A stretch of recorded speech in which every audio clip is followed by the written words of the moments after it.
Excellencies, ladies and gentlemen, good morning and welcome to the 8th KAS-CSIS Germany-Indonesia Strategic Dialogue, the year of elections, challenges and opportunities for democracies beyond 2024.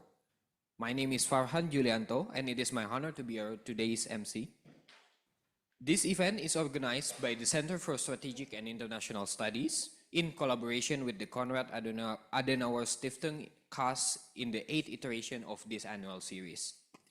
The dialogue today is designed to facilitate discussion between distinguished experts, officials from Germany, Indonesia, and beyond as we address what has been for many of us a hot topic this year, a historic milestone where in global political elections with over 50 countries and nearly 49% of world's populations participating, spanning nations of all sizes and carrying potential implications that extend far beyond national and regional boundaries. Before we start our agenda for today, please allow me to welcome our honorable speakers and key figures attending the event here in the CSIS Auditorium, Jakarta. May I please welcome Her Excellency Ina Lepol, Ambassador of the Federal Republic of Germany to the Republic of Indonesia. Good morning, Ambassador. Next, His Excellency Sandeep Chakravorty, Ambassador of India to the Republic of Indonesia. Good morning, Ambassador. Third, who will be joining us very soon, Dr. Yayan Ganda Hayat Mulyana, Head of the Foreign Policy Strategy Agency, Ministry of Foreign Affairs of the Republic of Indonesia. Next, Dr. Yose Rizal Damuri, Executive Director, CSIS Indonesia. Good morning, Dr. Yose. Dr. Shafiah Muhibat, the Deputy Executive Director for Research, CSIS Indonesia. Good morning, Dr. Fifi. And last but not least, Dr. Denny Suarsana, Country Director of Konrad Adenauer Stiftung for Indonesia and Timor-Leste. Once again, I would like to extend a warm welcome for our distinguished speakers, guests, and media representatives who have been graciously joining us today, both in person and via our live stream. Now, without further ado, to formally open the dialogue, may I invite Dr. Yose Rizal Damuri, Executive Director of CSIS Indonesia, to deliver his welcoming remarks. Dr. Yose, the floor is yours. Thank you. Thank you. Excellency Ina Lepol, Ambassadors of the Federal Republic of Germany to the Republic of Indonesia, Excellency Sandeep Chakravorty, Ambassador of India to the Republic of Indonesia, and also will be joining us later on, Dr. Yayan, Bapak Dr. Yayan Ganda Hayat Mulyana, Head of Foreign Policy Strategic Agency, Ministry of Foreign Affairs of the Republic of Indonesia, Dr. Denny Suarsana, Director Konrad Adenauer Stiftung of Indonesia and Timor-Leste, ambassadors from partner countries, distinguished speakers and guests, ladies and gentlemen. A very good morning to you all and welcome to CSIS. My name is Yose Rizal Damuri. I'm the Executive Director of CSIS. It is really an honor for me to open this 8th KAS-CSIS Germany-Indonesia Strategic Dialogue. As you can see from the title, this is it has been during the last 7 or 8 years, we have been having this strategic dialogue between Germany and Indonesia, thanks to the collaborations, very strong collaborations with Konrad Adenauer Stiftung. So I would like to thank actually Dr. Denny Suarsana, the Director of KAS for Indonesia and Timor-Leste, for continued collaborations between our two institutions and strong support to have this strategic dialogue going on for the 8 times. This is a very really good achievement. I don't remember that we skipped the dialogue even during COVID times. So hopefully it would also be going on for years ahead, and we still have this kind of a strategic dialogue because there are a lot of things that we need to learn from each other here, and this is going to be very important, as we know that last month Indonesia just had new government administrations. We also have several others elections, like in the EU and in the US, in India. This is a very busy year for global politics. That's why for this year's dialogue, we take the themes of a year of elections and how we can try to respond to the challenge and opportunities for democracies during this election, the so-called election super cycles. Some of the elections that have taken place, it looks like shape not only the future of countries involved, but also have broad implications on regional and global dynamic. So this election super cycle will definitely affect our world that has been entangled across various fronts on economic, on political issues and security issues. It is also reminded us of the critical importance of democracy, governance and leadership in navigating the complex challenges that lies ahead. How would democracies fare in the years ahead, given the current situations? How far will populisms and protectionisms trends would continue? What would be the future of multilateralisms and rules-based order? What are the chances for global cooperation to respond to the increasing challenge that we have? Of course, one of the key events, it was the US election that took place 2 weeks ago. It will undoubtedly shape the future of Indo-Pacific regions, where the US plays a crucial role in security, trade, and diplomacy. And given the Indonesia's positions as the largest economy in Southeast Asia, we need to explore how the US elections could impact regional stability, trade partnership, and the geopolitical balance in the regions.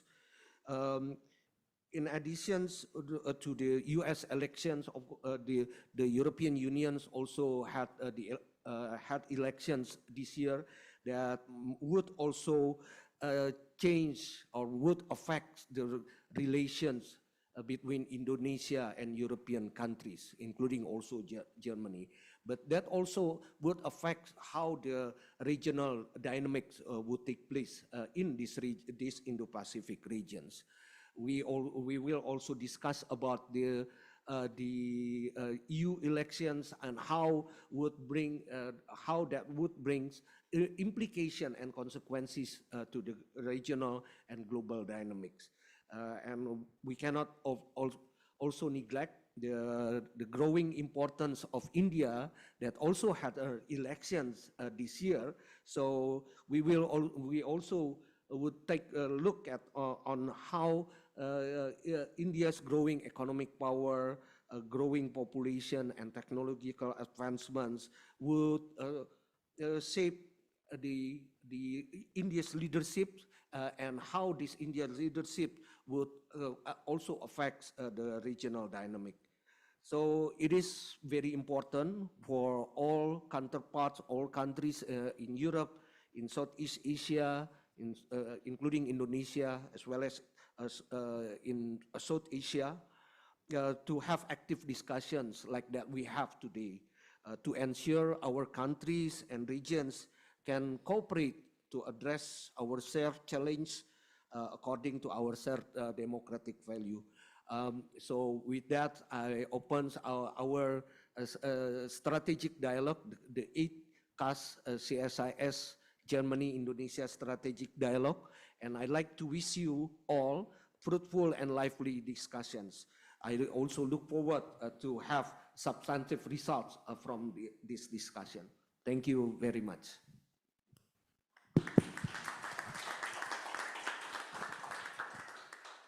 Thank you, Dr. Yose. Next, may I invite Dr. Dennis Suarsana, Director of the Konrad Adenauer Stiftung for Indonesia and Timor-Leste, for his welcoming remarks. Dr. Dennis, the floor is yours. Thank you. Yeah, thank you. Your Excellency Inalepe, Bayo Seri Saldamuri, Excellencies, ladies and gentlemen.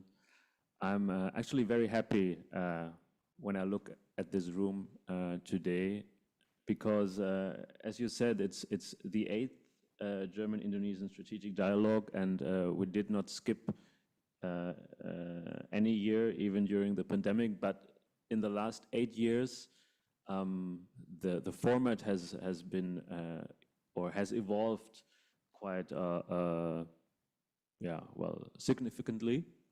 What started out as a real German-Indonesian dialogue, especially on security issues, has been broadened to become much more of an international forum, because we quickly realized that you cannot talk about Indonesia and Germany while excluding what is around us and in between us, at least geographically. So a couple of years ago, we decided to open up the format and have a much more international dialogue. And I think this is the first time, at least in my time here in Indonesia and cooperating with CSIS, that we have this it as international as it can be, and I'm very happy that we achieved this this year. There's only one thing we need to improve, and that's we need to coordinate our opening speeches, because you basically said everything that is here on my. So I'm making it very short. Thanks to Bayose, Ibu Shafiah for the great cooperation, for organizing this event. I'm very much looking forward to the discussions. I want to thank Her Excellency Inalepe, the Ambassador of the Federal Republic of Germany, for once again joining us for the opening remarks. We are very happy to have you with us every year, because I think it makes no sense to have a German-Indonesian dialogue without having the German ambassador. So thank you very much for being here. Thank you all very much for being here, and I think this is going to be a very exciting, a very interesting day today, and I'm very much looking forward to all the discussions.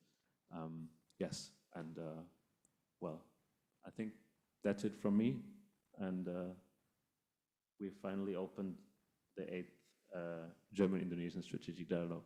Thank you.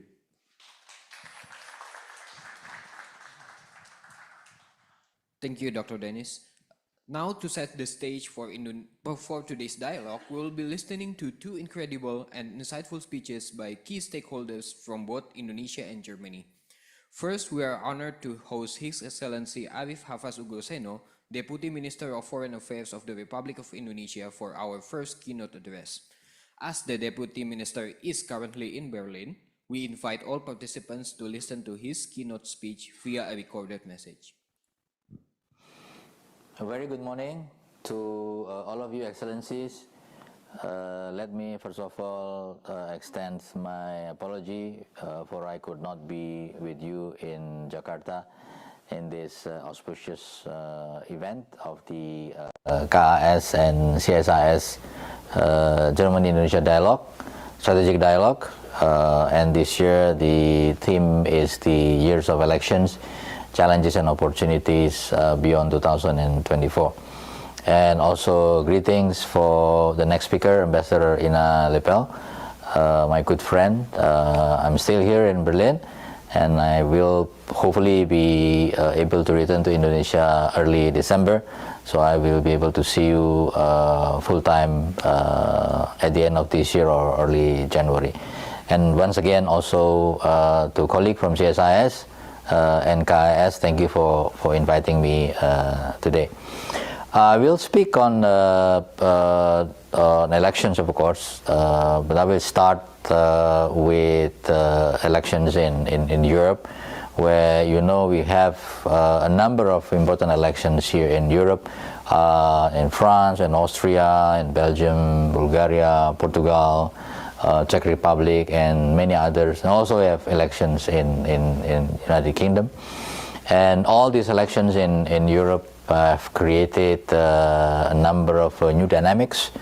Election in EU Parliament, for instance, elections in several provinces, local elections in Germany, for instance, all have a new political dynamics that in a way influence also policymaking here in Europe.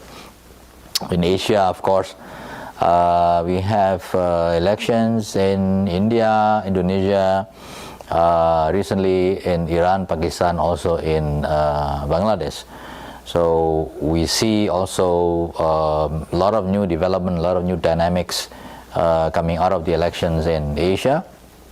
And also in the US, we have election in Mexico and also elections in the United States of America itself. That just came out, the result recently.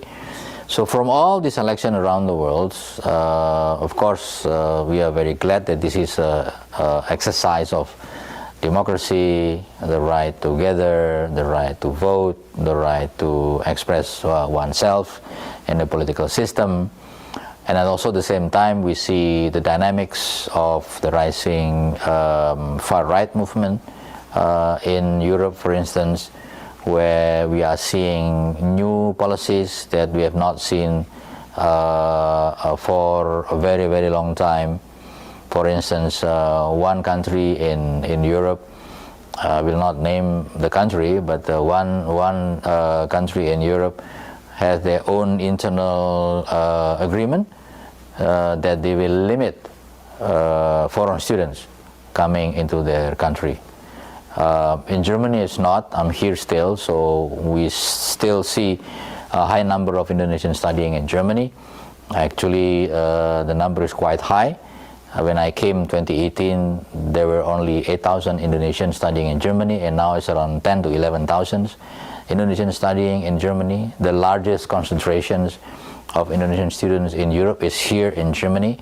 So it's a very good sign that besides the tendencies in many European countries to restrict immigration, even to restrict foreign students, are not happening in Germany.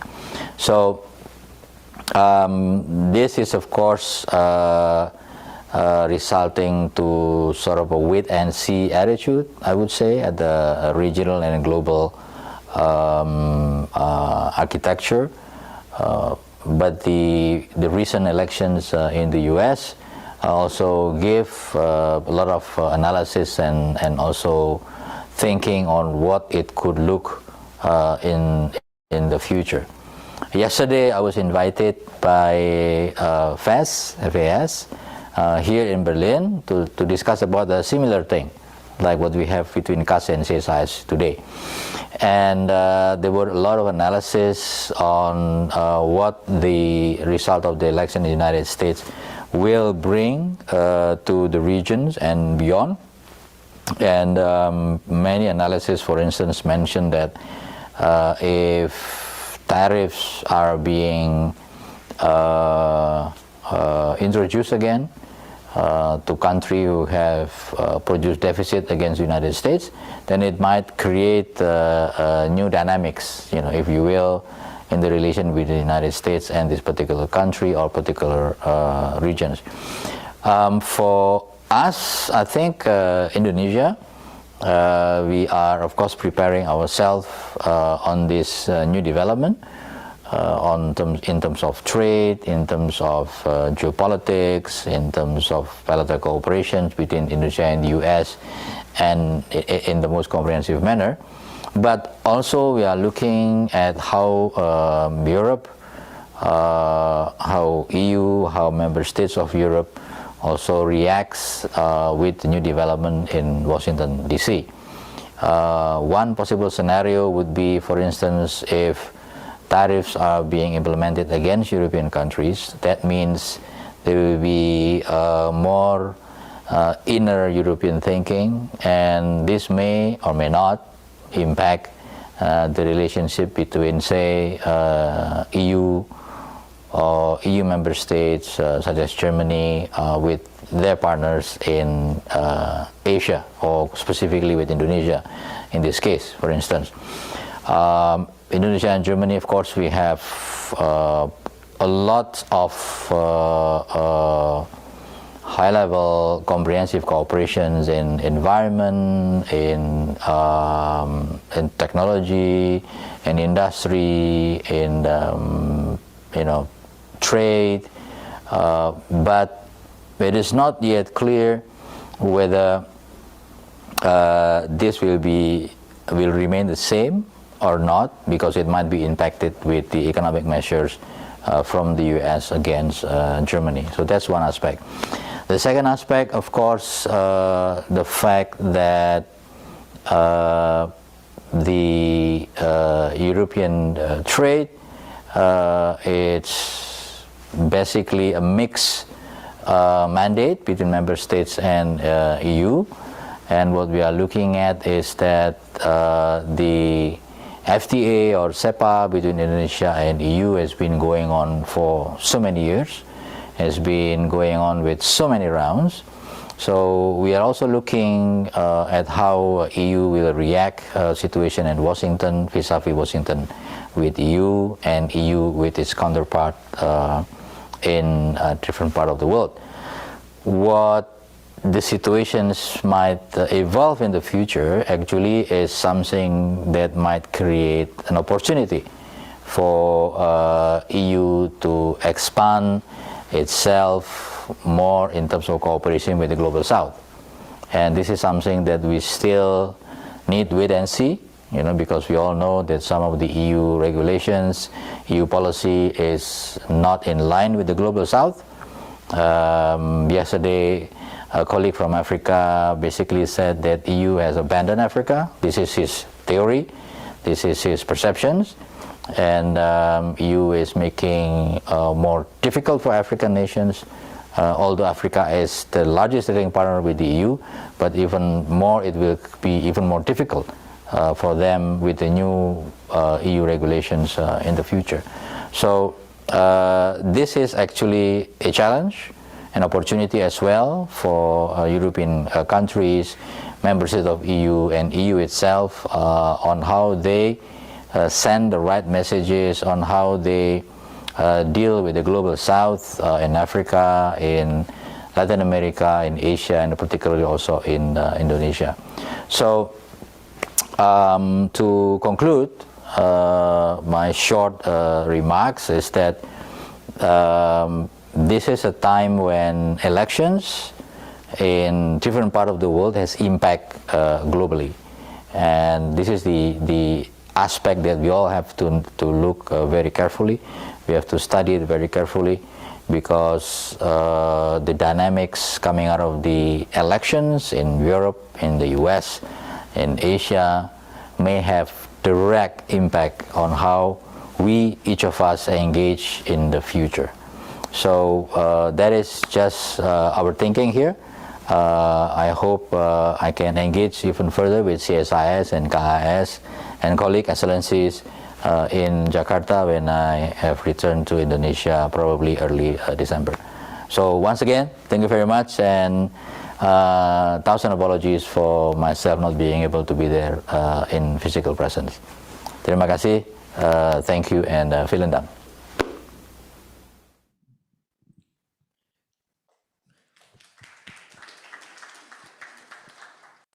Thank you, Pak Hafaz. We are also honored to host Her Excellency Ina Lepel, Ambassador of the Federal Republic of Germany to Indonesia, to deliver her opening remarks, her keynote address. Your Excellency, the floor is yours. Thank you very much. Dr. Zsuzsa, Waffaa Kharisma, Excellencies, dear colleagues, I feel very grateful and humbled that so many of you have come. Colleagues from KEMLU, I'm very happy to be here. I think this is my third or fourth strategic dialogue. So I have accompanied quite a few of the ones that have taken place, and I feel very happy to be part of that series. I was asked to speak on our topic, the challenges to democracies in 2024 and beyond, along with the prospect of collaboration between Europe and Southeast Asia on strengthening democratic institutions and practices from a German point of view. As we stand in 2024, democracies around the world face multifaceted challenges. From rising populism and polarization to digital disinformation and external interference, the resilience of democratic institutions is being tested.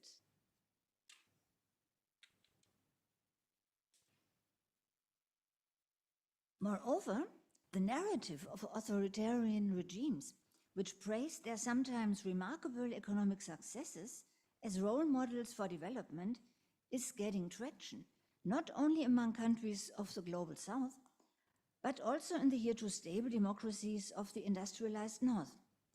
In particular, in Asia, European democracies, societies, and economies are sometimes depicted as outdated and morose. Democratic institutions and processes, important not only as checks and balances, are positioned against the seeming effectiveness of vertical power. However, what seems so efficient in the short run can turn out as a deceptive, unstable stability, since it does not promote a competition of the best people and ideas and relegates power brokering entirely out of the public sight. When societies undergo extensive changes and seemingly stable conditions of life, beliefs, and identities come under pressure, people long for stability and security. Oftentimes, they are therefore in such situations attracted by populist programs of fringe parties on the far right and left, who promote a strong leadership and simple answers to complicated questions. We can see this happening in many Western countries, and Germany is not immune to these tendencies. Also here in Jakarta, I was asked why far right-wing and far left-wing parties were so successful in 3 recent regional elections, and what this could mean for Indonesian citizens living in Germany. But let me assure you at this point, Germany is a resilient democracy with a strong constitution and sound legal safeguards. German democracy is supported by an active civil society whose commitment is essential for the strength of a democratic and pluralist society. A stable democracy can also withstand extreme opinions. Germany has learned from the past when, about 1 century ago, political, economic, and societal turmoil in the wake of its defeat in World War I undermined the first democratic Weimar Republic with its young, weak institutions. The Nazi regime led to another catastrophe and the division of our country for 45 years. Thanks to help from partner countries, in particular of the United States, democracy was introduced, which is by now deeply ingrained in German society. The fall of the Berlin Wall 35 years ago not only brought about the end of the division of Germany, but also stands for the success of a peaceful revolution, bringing about democratic change all over Eastern Europe. However, despite the enormous and successful efforts to rebuild the East German regions, which were economically in bad shape after a century of communist rule, there is still the feeling among some, in particular in the older generation, of being left behind. In my opinion, in Germany, one element of success lies in developing a compelling, inclusive, and positive narrative about the future. Populists instrumentalize important issues and fears for quick political gains. We should respond by building bridges instead of walls. Skilled labor migration is good for the economy and revitalizes local communities. Action on climate change promotes technological progress and makes our economies competitive. Protecting civil liberties guarantees everyone the right to live according to their values. We also need to restore a sense of community and that people have equal opportunities and voice, regardless of where they live in our country. We have to continue our efforts to make people feel that they are really included in the political process and benefit from the economic development of our country. Let me add at this point a thought that looks beyond our borders. Germany's political leaders in the early 90s understood very well that the fall of the Berlin Wall, which was due to extraordinary circumstances, support of our allies, and the farsightedness of the Soviet leadership at the time, for which we are still grateful today, was also a historic opportunity to seek a lasting understanding and peace with Russia and the other former Soviet republics, and to include them in the group of countries with shared democratic values. Unfortunately, despite our best efforts, things did not work out that way. After Russia's first military incursion into Ukraine in 2014 and its full-blown war of aggression in 2022, we seem to have returned to a state of affairs which we had hoped to have overcome for good. After the hopeful democratic beginnings of the 90s, Russia nowadays has turned into an autocratic state. Its leadership obviously tries to protect its political and economic survival by abolishing democracy and cracking down on civil society and human rights at home. This goes hand in hand with brutal aggression in Ukraine and political meddling in some neighboring countries, which strive to maintain their hard-won liberty. Turning now to Asia, we can say that it has gone through a remarkable development since World War II. Not only has it been able to free itself from colonization, but in contrast to other parts of the world, has also achieved amazing economic progress, not only pulling large parts of their societies out of poverty, but also putting itself at the forefront of economic development, in particular in the digital sector. At the same time, democracy did not prevail everywhere, and in recent years we have seen it come under pressure also in this region of the world. It is here where Indonesia stands out as one of the region's most stable democracies, as we have witnessed again during the past presidential and parliamentarian elections, as well as in the upcoming regional elections. To many observers, organizing these nationwide elections is a remarkable achievement given the size as well as the geographic and cultural diversity of the country. At the same time, Indonesia's democracy is facing similar challenges well known in European societies too. The massive spread of disinformation in online media is threatening to undermine democratic processes and debates.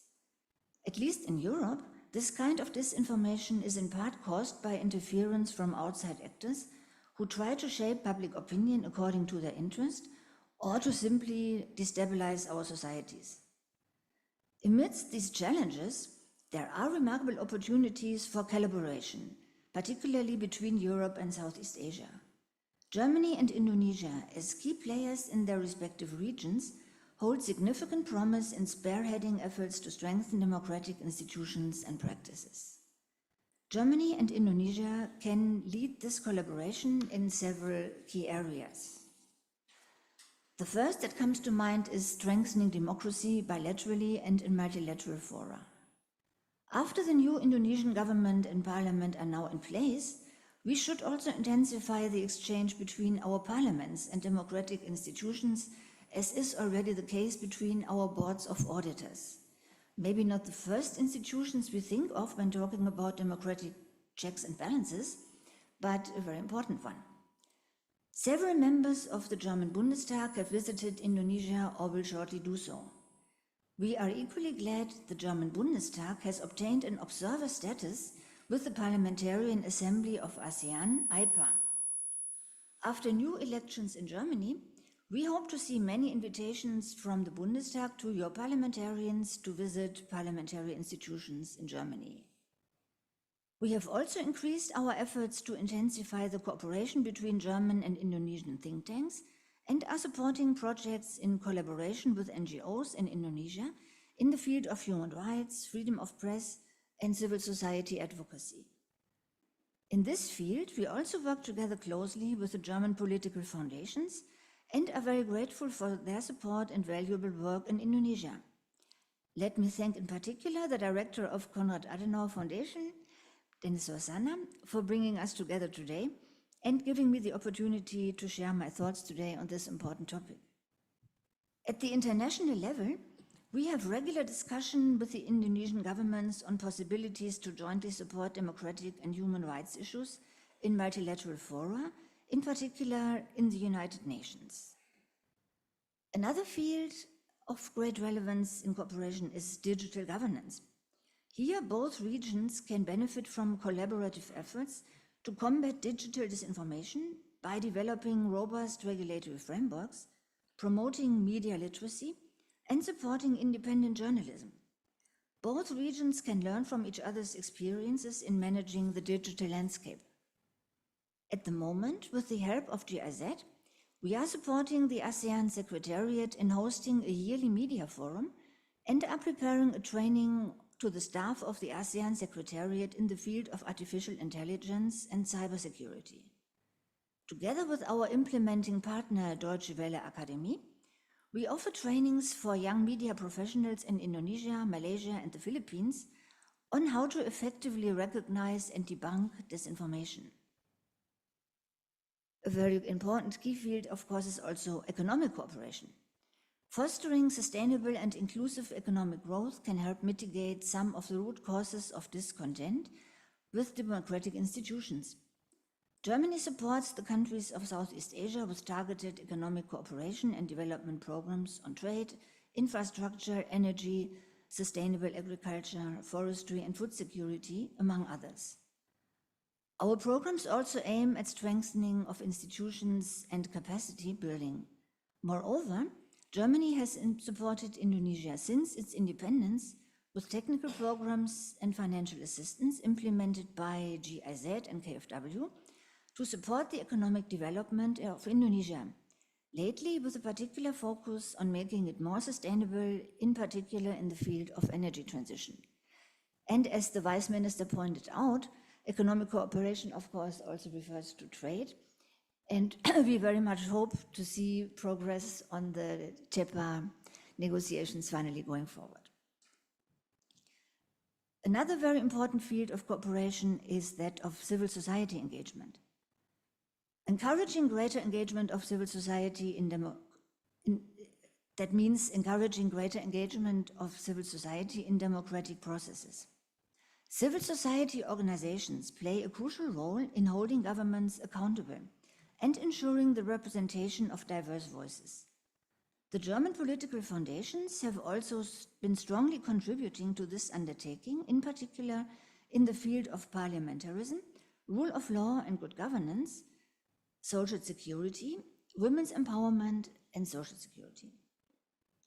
With ASEAN, Germany has also developed programs in the areas of media freedom, education, cultural exchange, environment, and climate change, as well as human resources development. In conclusion, let me say that the future of democracy depends on our collective ability to address the challenges of today while seizing the opportunities for collaboration.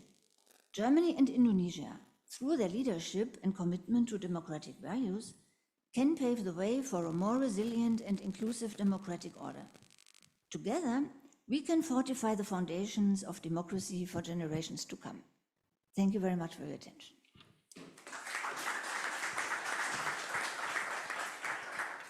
Thank you, Madam Ambassador.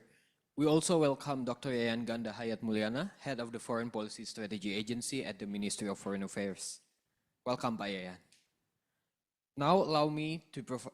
Thank you, Your Excellency. May I kindly invite all distinguished speakers and moderators of today's event to come up to the head table for a group photo. We invite all speakers and moderators, please. Yes.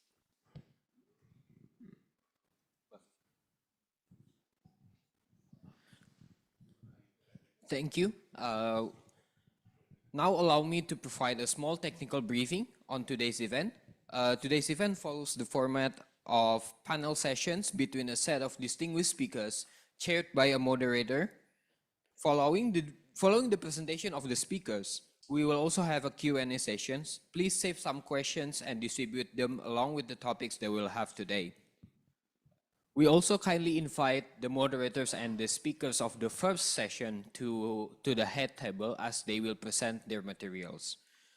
Now we will kick off the first session of the day, in which we will discuss the implications of the US elections for the Indo-Pacific, especially for Indonesia and ASEAN. To chair this session, may I invite Dr. Shafiah Muhibat, the Deputy Director for Research of CSIS Indonesia, to the head table. Dr. Fifi, this session is yours.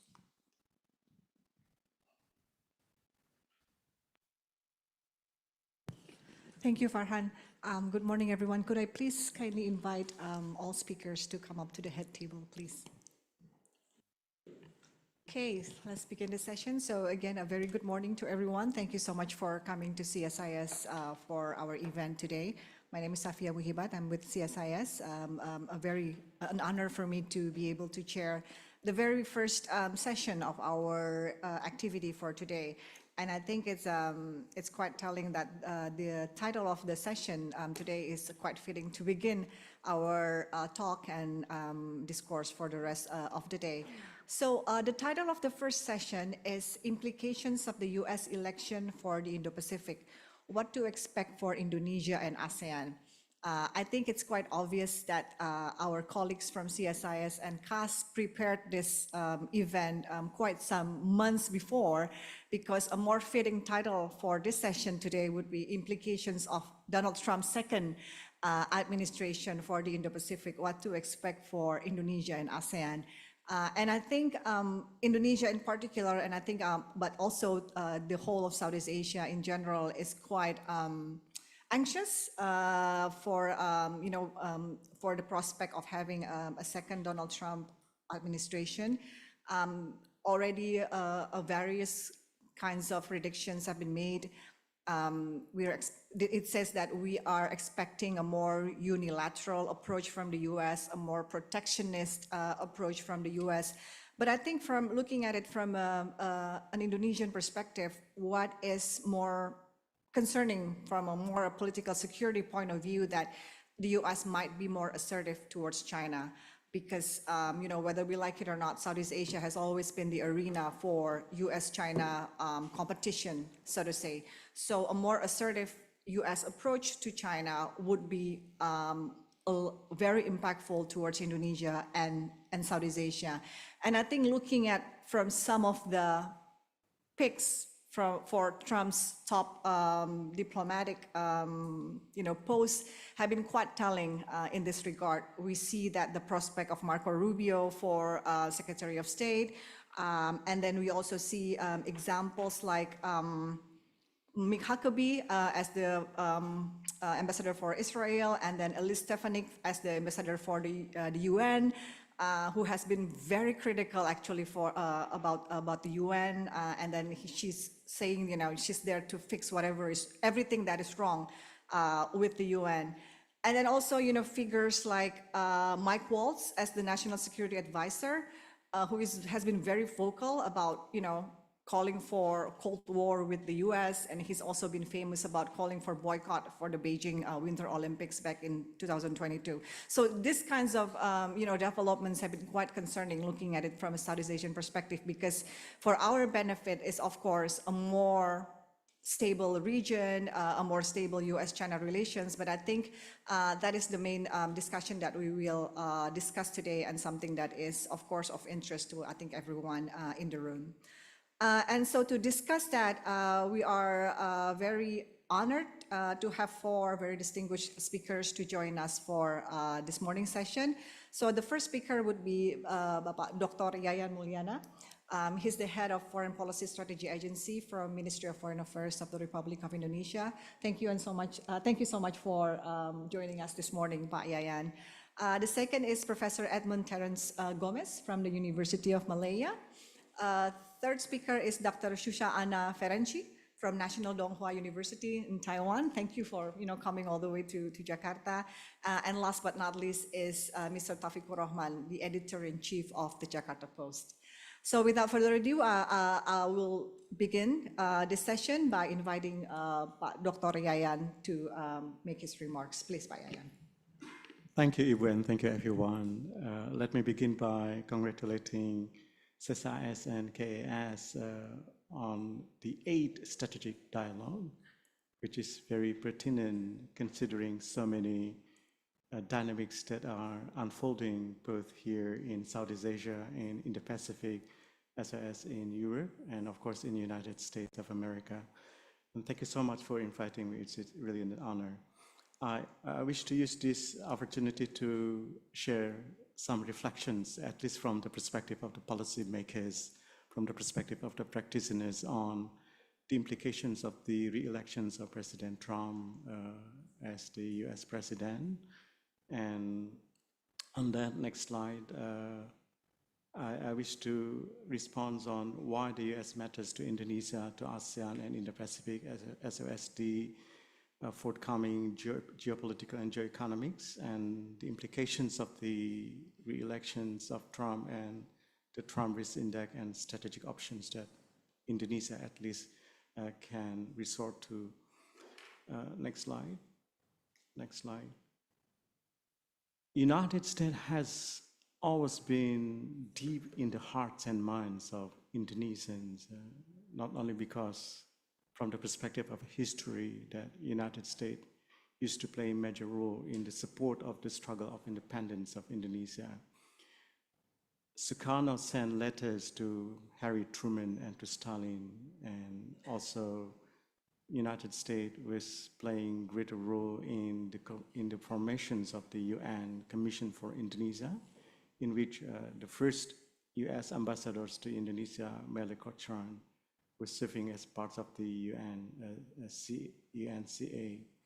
And in the present context, at least this year, we agreed on the action plan and elevating the level of the strategic partnership to comprehensive strategic partnership, which of course beef up not only the elements of the cooperations at the bilateral level, but also the depth of commitment between the two countries that covers 10 pillars of cooperation. So the comprehensive strategic partnership lays out the contemporary avenue for stronger and deeper cooperation between Indonesia and United States. But at the same time as well, next slide, United States is among the top 5 major trading partners of Indonesia and investment cooperation with Indonesia. The trends from time to time increase.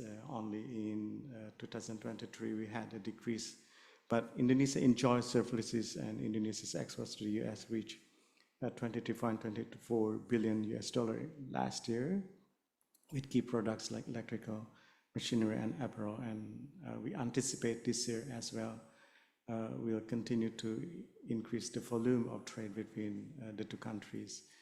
And next slide. Of course, like to Indonesia, United States is also critical to ASEAN. United States was among the major powers that supported the foundations of ASEAN. And we agreed 2 years ago to leverage, to elevate the connections and engagement between the US and ASEAN to a strategic, comprehensive partnership level. And of course, in the areas of trade as well, next slide. The US is an important trading partner of ASEAN with the total weight trade in 2023 reaching $395.9 billion. And ASEAN enjoy a trade surplus of more than $250 billion. And as well, next slide, US is the top sources of, one of the top 5 sources of FDI into ASEAN. So both investment and trade are among the critical pillars of ASEAN and US engagement, not only for today, but also for the future. And of course, United States matters to Indo-Pacific. Next slide. It is not only United States as a major power in the region, and it is an Indo-Pacific country, but also in terms of trade and investment, US Indo-Pacific trade reached $2 trillion in 2022, and 2/3 of international students in the US are from the Indo-Pacific region. So from the perspective of people-to-people contact as well, and partnered with Indonesia and Vietnam for just energy transition plans, Launch Squad Health Security Partnership in 2023, and of course in bolstering regional stability through AUKUS and EDCA, and supporting Taiwan's self-defense capabilities, and building connection as well through ASEAN, as I mentioned earlier, and the the deepening of US-Japan ROK trilateral cooperation, and many other modalities. But at the same time, as well as Trump has been re-elected, and we anticipate a variety of implications, we also continue to witness the presence of geopolitical and geoeconomic challenges in the region. Next slide. Next slide. At least from our perspective as the practitioners of diplomacy, we continue to observe that the return of geopolitics is unfolding and continuing. The threat or use of force. And this morning I was listening to Al Jazeera and some other news outlets, how the Biden's policy concerning Ukraine has been experiencing a big shift. The game changer has been introduced by allowing Ukraine to use the long-term missile that could at least reach the Kursk region, and the presence of the indissolubility of security with the possible deployments of North Korean troops in Ukraine. So the world becoming so increasingly complex and highly fragmented, with not only the threat of use of force, but also the challenge to rules of based order and continued flashpoints, especially in our regions that include in South China Sea. But at the same time, next slide, it has also the geopolitical enhances by the expansion of geopolitics, the competitions, the containment patterns of introducing one initiative of geoeconomics proposal and responded by other proposal. But again, we are confronted by, next slide, what we understand as the intermessic challenges from food and energy insecurity to global digital order and AI, possible AI use for military purposes, and the quantum tech use for military purposes. And at the same time, next slide, we are witnessing that our region has been experiencing a strategic shift from multipolar to bipolar. Of course, we are not comfortable as being part of a bipolar. We want to be parts of the dynamics. We always believe that our region is a multipolar one where everyone can play a role. But if I may make a reference to the Asia Power Index by Lowy Institute, that the region is unfortunately increasingly characterized by bipolar competition between two superpowers, the US and China. Next slide. On the US election result and implications, at least one thing that I would like to highlight, that the Trump victory is set to shape US foreign policy within the international arena that emphasizes America First approach. Next slide. The approach that gives emphasis on the unilateral actions and a strong focus on prioritizing US domestic economic interests, present unpredictability, it may shift from continuity to domestic polarization, and we'll be focusing on bilateral or unilateral option rather than multilateral one. And but of course, there is a potential partnership at the bilateral level, especially for military cooperation, and there will be an increased defense pressure. So the administration could intensify calls for burden or cost sharing in defense, particularly with ASEAN nations like the Philippines, to counterbalance China. And the implications would be that ASEAN countries, of course including Indonesia, may be pressured to choose sides in the escalating rivalry, with Trump policies increasing US-China friction, and the risk of conflicts, a more aggressive stance on China, and key ASEAN economies relying on US trade may face disruption if tariffs are imposed. And of course, if Trump intensifies tariff and protection policy, FDI could shift as US economies reconsider ASEAN investment in favor of other regions. Yes, next slide. Next slide. Some of the US key interests as we understand, and its implication for the Indo-Pacific regions, that there will be more aggressive containment and increased military presence and becoming more transactional, and strengthening America's alliance with partners in the regions and security partnerships like Quad and AUKUS. Next slide. The impositions of new tariffs may have impacts on ASEAN, especially some countries have trade surplus with United States like Cambodia, Indonesia, Malaysia, Thailand, and Vietnam. Indonesia and Thailand are subject to GSP reviews, and evaluation of their status may affect US inflation and export competitiveness, as both exports are essential in US productions and exports. Next slide.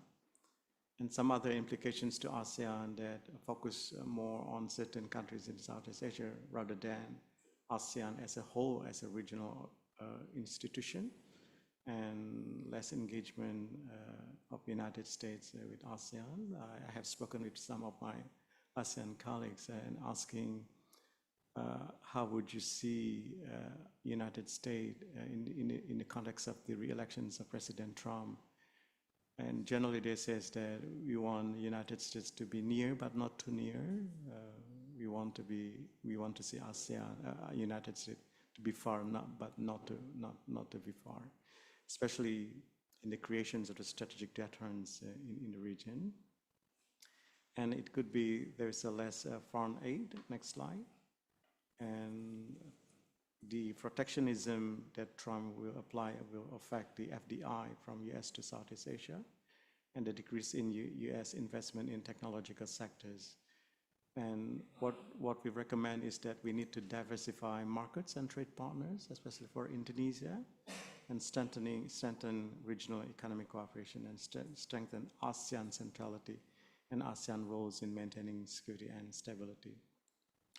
I am convinced that the best strategic deterrence in the region is ASEAN that is central, ASEAN that is united, and ASEAN that is in collective leadership. Next slide. For Indonesia, we also anticipate implications, especially in the context of the strategic partnership, comprehensive strategic partnership. How will the comprehensive strategy between the two countries be implemented during the Trump era? Of course, we expect more robust. Pak Prabowo has spoken, at least through phone, with President-elect Trump, and hopefully it would set an excellent tone for stronger cooperations, and especially in the context of the implementation of the comprehensive strategic partnership. The opportunity for Indonesia, next slide, that Indonesia hopefully will continue a trade surplus with the US, and as Trump will propose a high import tariff on China and other countries, so we expect the opportunity open for Indonesia for new areas of new commodities of trade.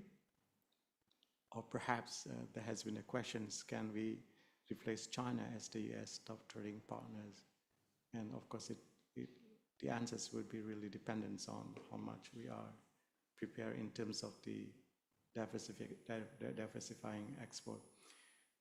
Data from Harvard Business School informs that the level of the export complexity of Indonesia is extremely low, as it has been much dependence on commodities rather than high-tech products. So it's quite a challenge. As of course, if you want to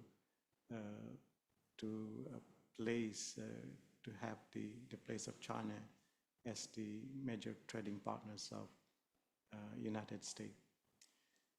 Next slide. Another opportunity, of course, in the investment area. During Trump's first term, US investment decreased, and during Biden's, it increased.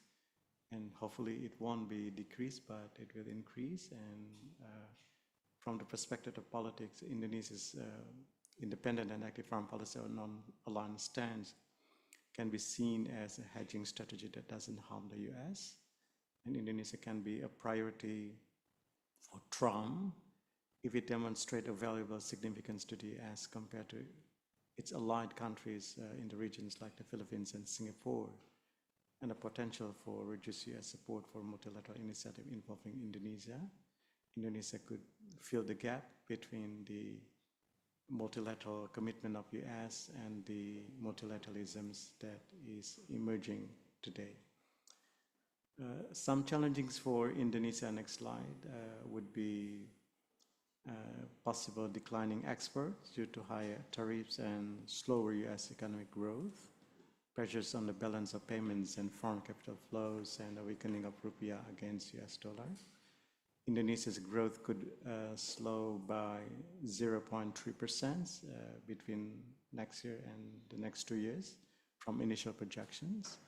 And ASEAN large trade surpluses with the US, excluding Singapore, could lead to more aggressive US scrutiny and higher tariffs and declining investments and rising unemployment. Next slide. Before I conclude, let me also present the Trump Risk Index, insight from the EIU. Next slide. The index measures countries' exposures to risk from a Trump administration in trade, security, and immigration. The index shows that US allies and trade partners in Latin America and Asia with strong trade and security ties are more vulnerable to policy shift under Trump administration. China and Japan face high exposure, largely due to trade and security respectively. Vietnam's main exposure is trade, reflecting its strong US ties and manufacturing role, which could be impacted by potential US tariffs under Trump. Next slide. China, Japan, and Vietnam are highly exposed to Trump presidency, especially in trade. China could face a tariff, Japan might encounter pressures for higher defense spending, and Vietnam as a manufacturing hub could be affected by US protectionist policies. In ASEAN, Malaysia and Thailand may face economics and defense cost pressures, while Indonesia could see regional stability affected if the US prioritizes bilateral over multilateral agreements. What are the strategic options that Indonesia and ASEAN have? Next slide. Next slide. We need to strengthen regional integration, centrality of ASEAN. As I said earlier, that to our mind, the best strategic deterrence is ASEAN that is central, ASEAN that is united, and ASEAN that is holding on the collective leadership. And we need to foster innovation and enhance engagement, diversify trade partnership, especially for Indonesia, and balance trade relation and utilize trade agreements, RCEP, CPTPP, and many others. Maintain ASEAN centrality and ASEAN-US strengthen cooperation and enhancing our global role, and this is one of the priority of President Prabowo as well, projecting Indonesia's global role in a robust way. And of course, under the Trump's first term that highlighted Indonesia as an evolving security and economic partner, we need to capitalize on this status, and we don't know yet how the new Trump administration will define US presence and role in the Indo-Pacific, and in what ways that Indonesia will be placed in such a context. But of course, strengthening security and maritime partnership is important, and people-to-people ties and human resource development. And thank you very much for the opportunity. And again, that ASEAN countries are unlikely to face drastic policy changes as the region remains a lower priority for Trump, at least our preliminary reading, and allowing space to maintain stable relations with the US. Thank you very much.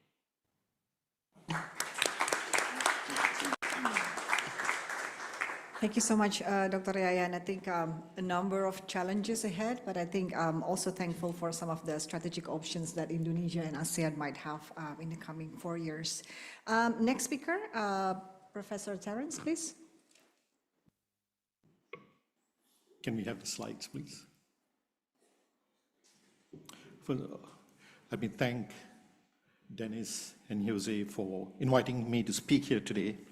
My focus today will really be on the new trends that have emerged. I'm going to raise questions. I don't come here to provide answers. And I'm hoping these questions will precipitate dialogue so that we can find some understanding as to where we're heading. Can we put the slides in the slide format, please?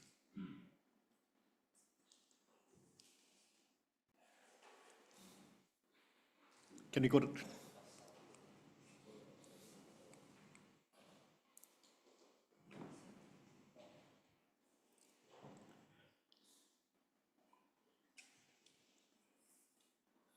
The focus of my discussion today will be more micro-based. Unlike the first discussion, which was really very macro in its orientation, my focus is going to be focusing on the firm level. What's going to happen at the firm level? Now here, I want to start by making one key point. Can we go to, yes, can we go to the next slide, please? Let's start with the bottom. Look at my key points. My key point is this. What we are focusing today is the return of the state. Industrial policies are back in the forefront in the US or in the EU. As far as the state is concerned in this part of the world, in East Asia and in Southeast Asia, state's presence is significant. So here, with the return of the state, let's go back to the top. Let's look at US-China tensions. With US-China tensions occurring, and with the state intervening in the economy in a big way in this part of the world, with US adopting a neoliberal, non-interventionist perspective, what are the implications of all this at the firm level on the ground? So when we talk about the firm level, we are talking about the corporate sector. And who exactly is the corporate sector? We have the multinational firms, we have the domestic big groups, the oligarchs if you like, the state-owned enterprises, and the SMEs. These are 4 categories of analysis we need to look at, and what is happening globally will have a different impact on each of these 4 groups. Now, for the first group, multinational companies, there's a lot of literature. And for domestic business groups, there's also a lot of literature.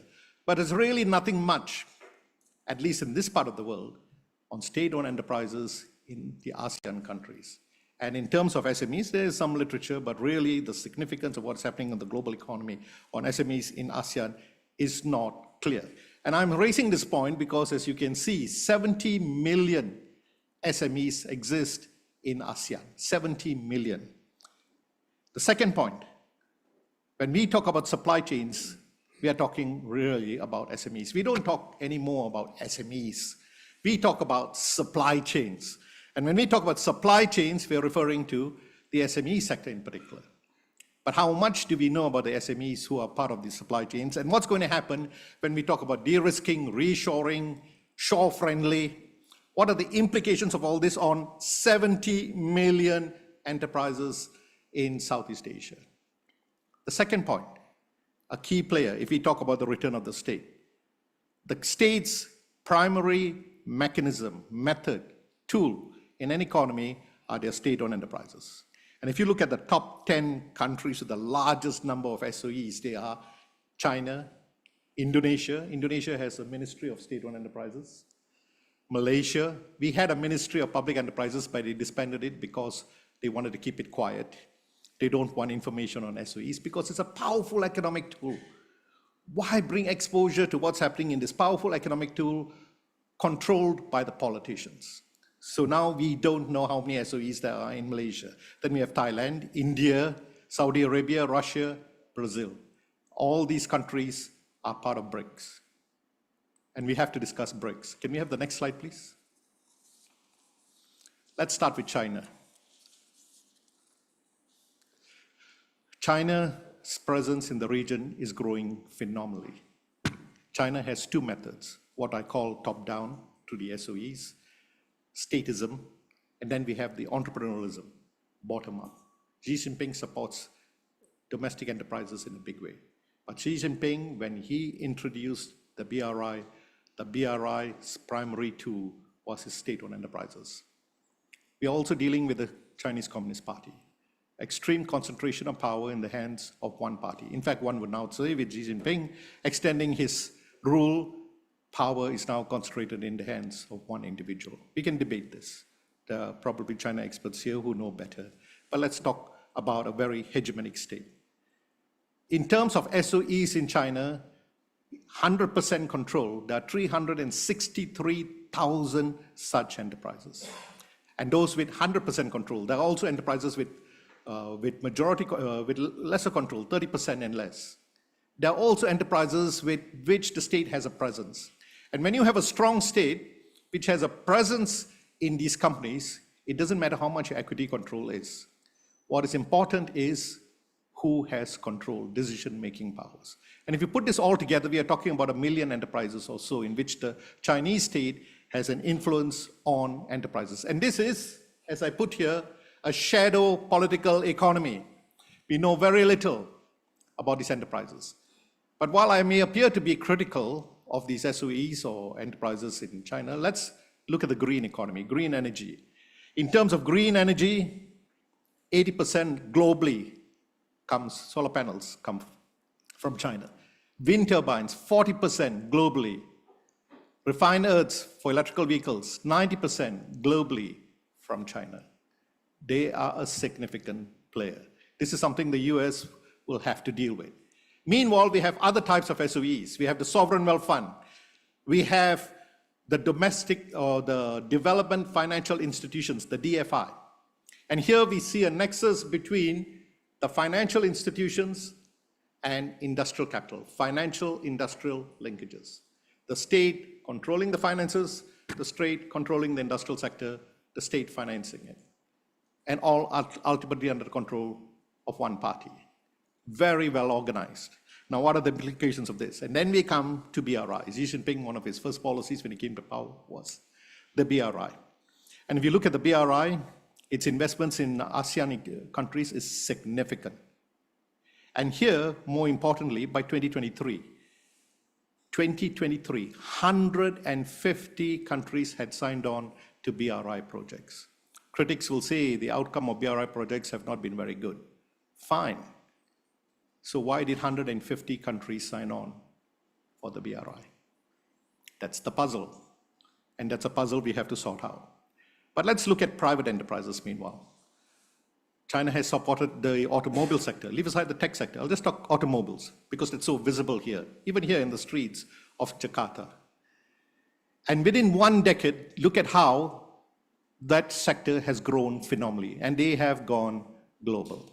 Look at BYD, for example. Geely is another example. The impact of just this one sector in this region is phenomenal. But there's another sector which I want to draw attention to. The rise, sorry, I've gone ahead of myself.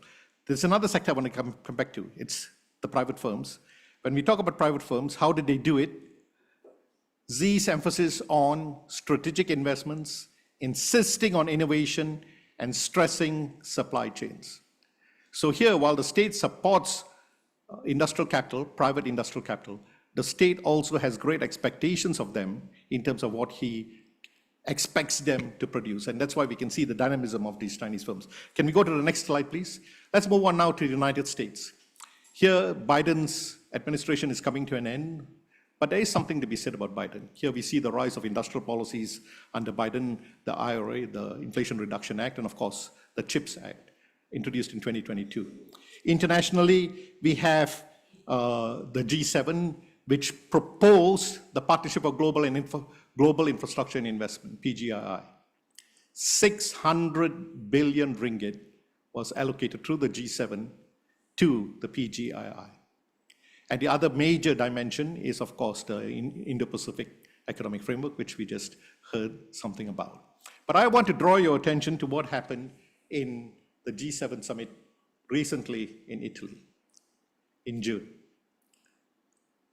They invited BlackRock, Larry Fink, to speak at this forum. That's interesting. BlackRock, a major venture capitalist asset management fund, was invited to speak at the G7. And Larry Fink made three major statements. The first, he said in the past, it was the multilateral banks that financed development. Today, he said the situation has flipped, his words. Today, we have to look at private capital, private investment funds to fund development, infrastructure. And for that, he said, we need to open the doors for companies such as BlackRock. The second point, he said, focus on AI. And if you want to focus on AI, that comes to the third point. When we talk about AI, we need data centers. And if you need data centers, you need power and electricity in large volumes. That means you need good infrastructure. And interestingly also, he said, we need airports. And Larry Fink made this argument. We need to promote PPP, public-private partnerships. My argument was BlackRock was trying to make a case for some of this 600 billion volume of funds existing, seizing the opportunity, seize the day. So this brings us to the rise of venture capitalists. I wanted to put this on the drawing board because we don't talk about it. It's being discussed even in America. In America, Biden was said to have been receiving a lot of support from BlackRock. Members of BlackRock were part of his administration. The Trump administration and his allies were critical of BlackRock. What's going to happen to such firms such as BlackRock, State Street, Vanguard, the big three? And here, if you look at ASEAN, I'm putting this on the table because BlackRock has now gone into joint ventures with sovereign wealth funds. They're in joint ventures with Malaysia's Khazanah to take over the airports. They are in joint ventures with Temasek in Singapore, promoting green energy. Meanwhile, State Street has gone into Brunei. Meanwhile, at another level, BlackRock is working very closely with the Magnificent Seven, one of which is Microsoft. Of course, the others are Apple, Facebook, Tesla, and so on and so forth. BlackRock has enormous investments in the Magnificent Seven too.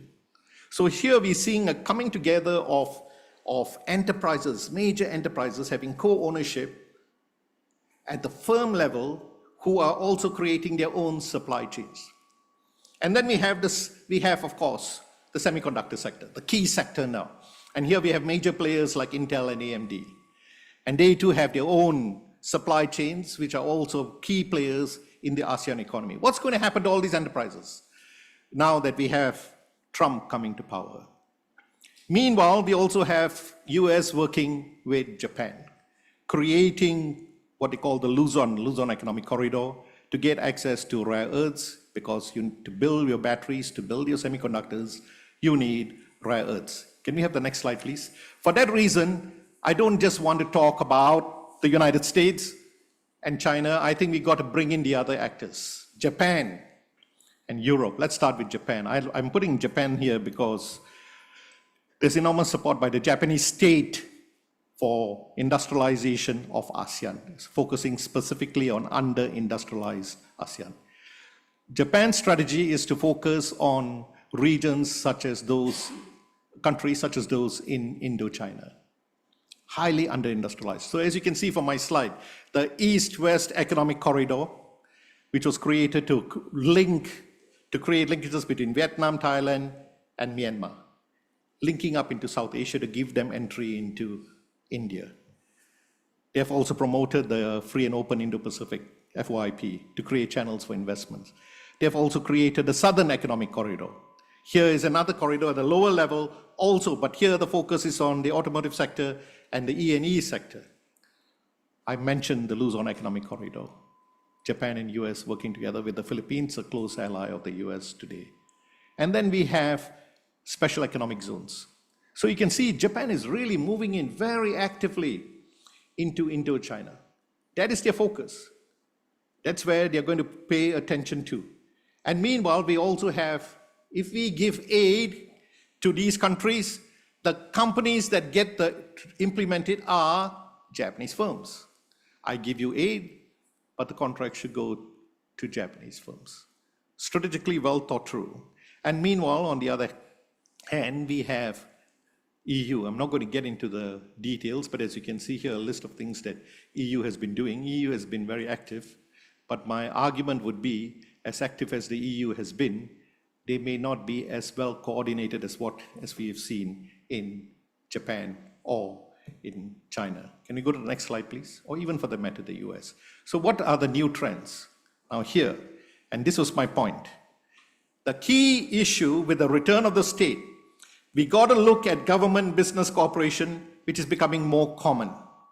But the modes of government-business cooperation is changing and varies from country to country. What are these changing trends in different countries in terms of government-business cooperation? There are two new types of PPPs that have been proposed. New trends. The first one, as I said, asset fund managers such as BlackRock talking about public-private partnerships. Here we see a link, the key point.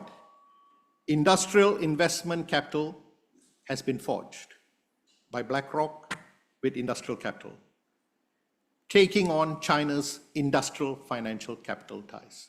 Two types of nexuses between government and business in competition with each other. What are the trends for the competition between these two types of nexuses between state and business, industrial capital and financial capital, in the new era under Trump? And meanwhile, as I also mentioned earlier, I'll put it down here again, joint ventures are being created by US MNCs with sovereign wealth funds in this part of the world.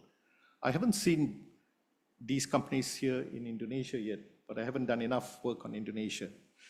You could help me out here. But meanwhile, what of state capitalism? Chinese style. They have gone transnational. China is promoting cooperation between SOEs from one country and SOEs from China. So here we are seeing government leaders in direct dialogue with Xi Jinping, bringing their SOEs together to implement projects quickly. Their way of doing business is probably going to be far, far faster and easier to do. Entry into these countries is going to be much easier.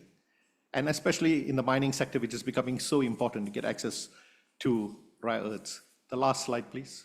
So let me close with this, my conclusion. Where are we heading? I don't know. These are new trends. As we speak, they are happening. How will they evolve now we got this unpredictable leader taking charge of the United States? And what of countries where SOEs feature? America will say, de-link state and business. Don't bring in your SOEs into all these procurement processes and so on and so forth. But my answer to this will be, if these countries are growing so well, some of the most dynamic enterprises in the world today, in this part of the world too, are countries where state and business, the nexus is very close. Why would they want to de-link it? More so when industrial policies themselves are being introduced in EU, in the US. Do you know that Trump himself is open to the idea of creating a sovereign wealth fund? Who would have thought Trump would say, let's have a sovereign wealth fund? But when you think about it, it makes sense. It gives him control of a major fund, which he can use as president to intervene in the economy according to his own dictates. Will he go down that route? This was something that's proposed by Biden and one of the few things that Trump agreed with. And what of the other issues? What would be the ties between US and G7? We know when Trump's relationship with the G7 was not very good. Biden did a lot better working with the G7, including introducing the PGII. What now? What now with Trump coming in and pushing his way through? What of the IPEF? Will the IPEF have any impact in this part of the world? Already there was criticisms that IPEF was not having any impact. And what of ties between US firms and SOEs in China of the sort that I just mentioned, involving the asset fund managers? Will the US approve of this, especially when the Trump administration has no love for the asset fund managers like BlackRock? And I close with the BRICS. While all this is happening, we have BRICS, led by China and Russia.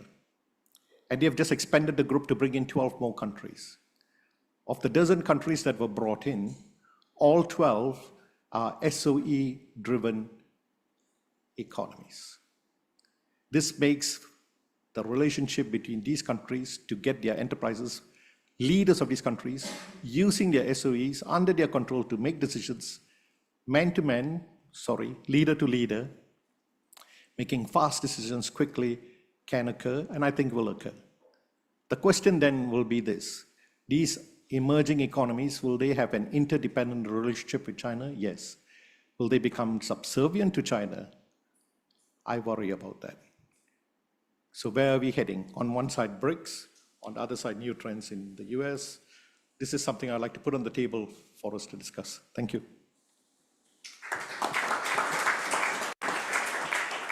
Thank you so much, Professor Edmund Terence Gomez, for enlightening us with some of the new trends.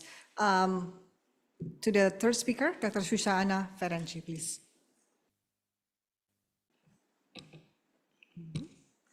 Thank you. Thank you for the invitation to CSIS and KAS. This is my second dialogue, so I hope it's going to be continued. I come from Taiwan, as it was mentioned, and I have been based in Taiwan since 2020, where I have been looking at the EU's engagement vis-a-vis the Indo-Pacific. I just have to shift because the table's blocking me, so I think I have to do this so you can hear me better.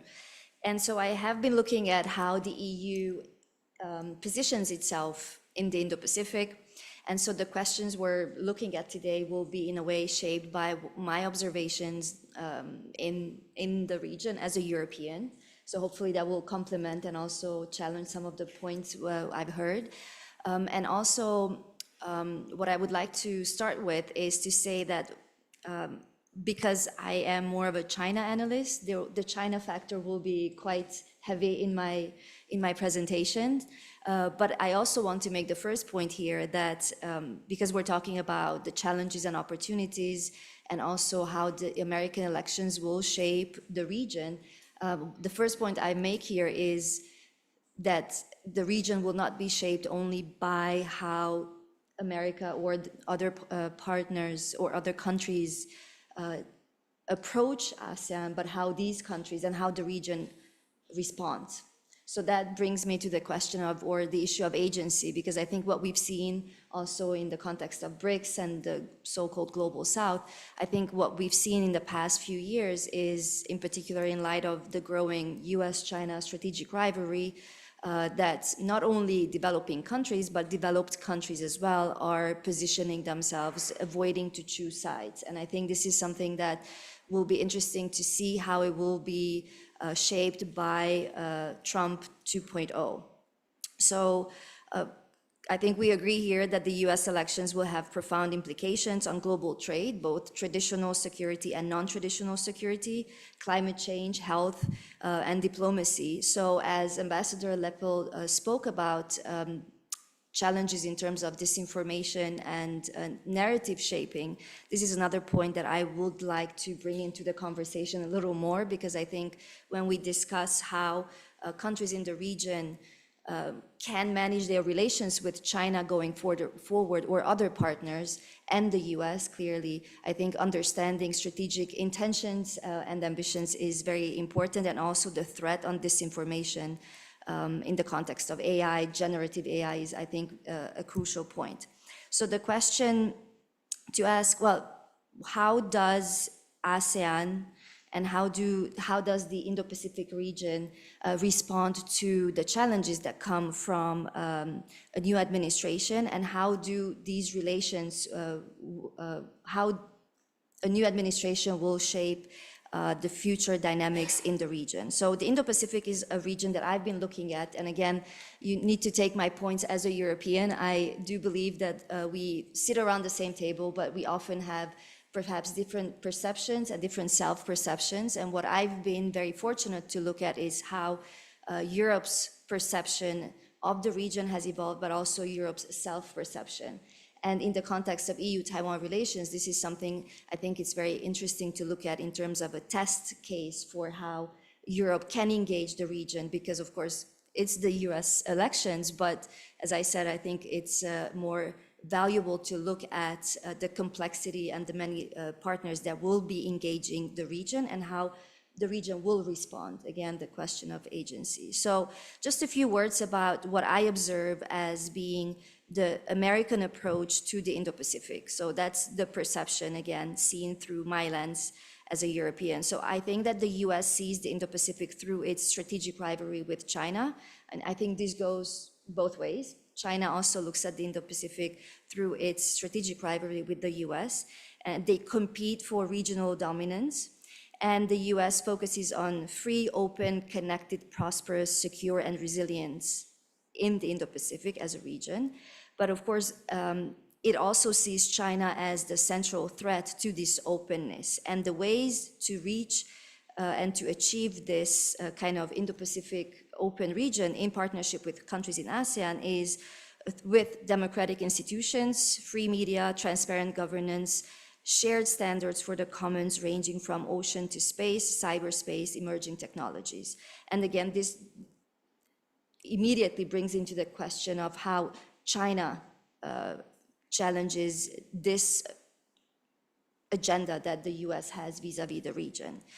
And I think in light of this set of ambitions that Washington has had, what we've seen in the past decade is really to focus on mobilizing US allies and partners in a way against China. Again, this is the perception that I feel that many share in the region. So the question of being anti-China, I think, is something of interest to discuss. Again, it's shaped by perceptions, and it's something that I think Beijing has very skillfully used and leveraged to project any collaboration between democratic countries, to project them as being anti-China. So we have to keep that in the background. So under Biden, the aim has been to work through partnerships, also in unilateral formats. And the 2022 Indo-Pacific strategy said that the US will work through strong and mutually reinforcing coalitions to foster collective capacity. Again, the collective capacity question, I think, is something that is a challenge for the region if we look at ASEAN as a region.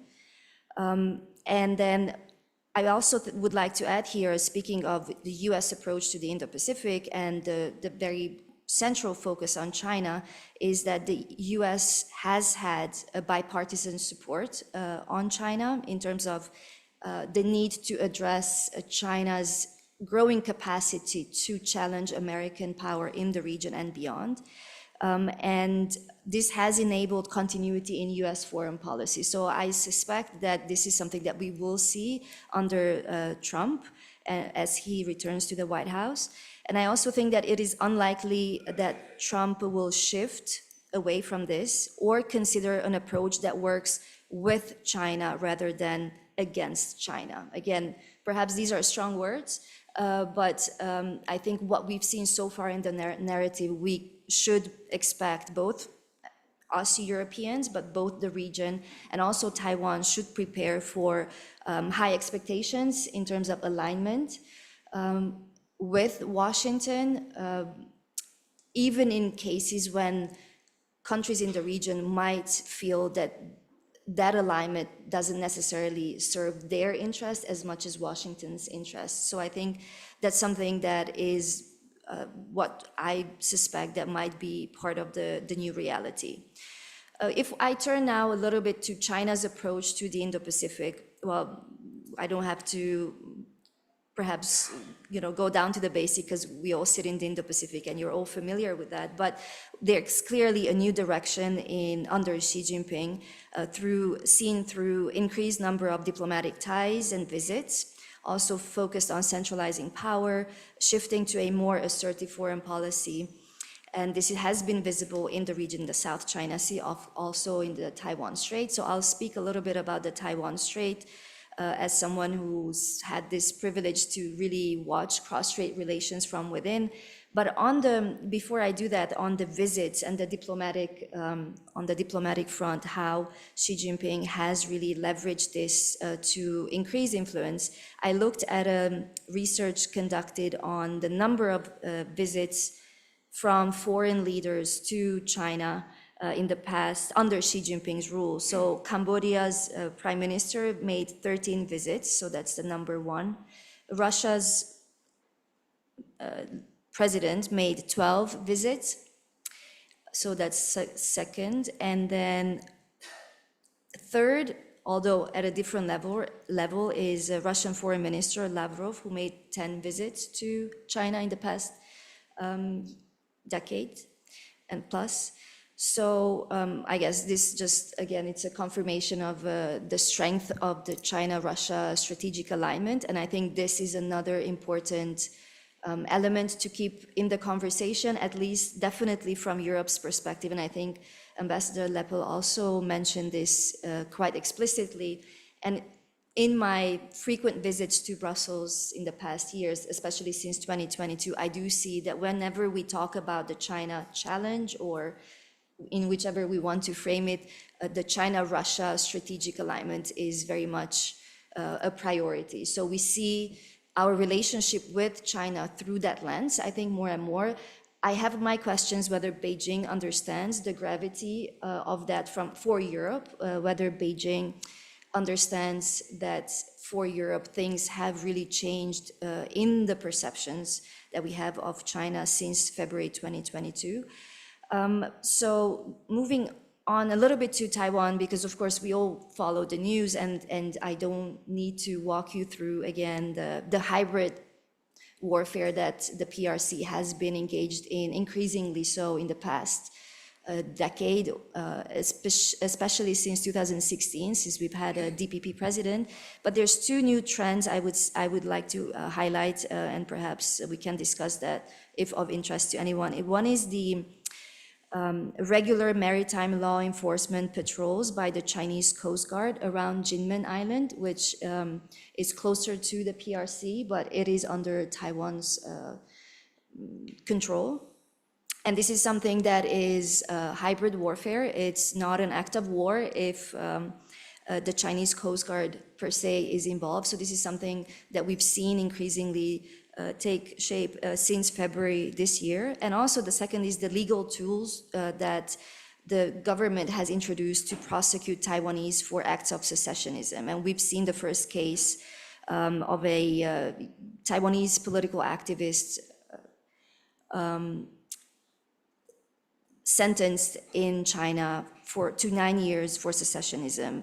I mean, I mentioned this because for Beijing, the Taiwanese president himself is a secessionist. So the reason why I talk about this is because it is an indication of China's assertiveness. So what we can expect, I think perhaps there's less unpredictability going forward when it comes to how China behaves in the region.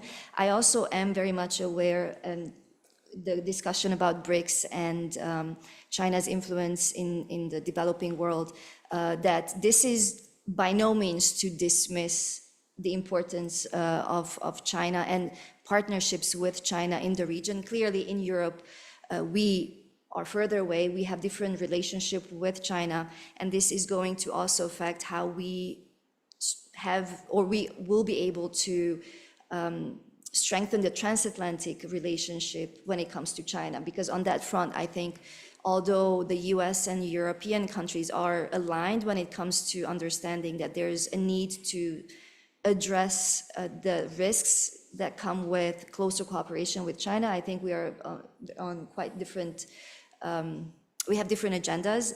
And I think the Europeans must have their own approach. This is something that I think the conversation has started in light of the Russian invasion of Ukraine because of defense. And that takes me to NATO and security questions, because clearly that's another big question mark and unpredictability of how Trump will stay engaged in Europe, but also in the region. So in terms of the response that has been coming out from the region, I think many in the region see the US focus on traditional security to come at the expense of economic concerns and climate change, which is very much a problem, I mean, globally, but I think that is the perception. So there is a mismatch in perceptions. I think that mismatch is much weaker when it comes to how ASEAN countries deal with China.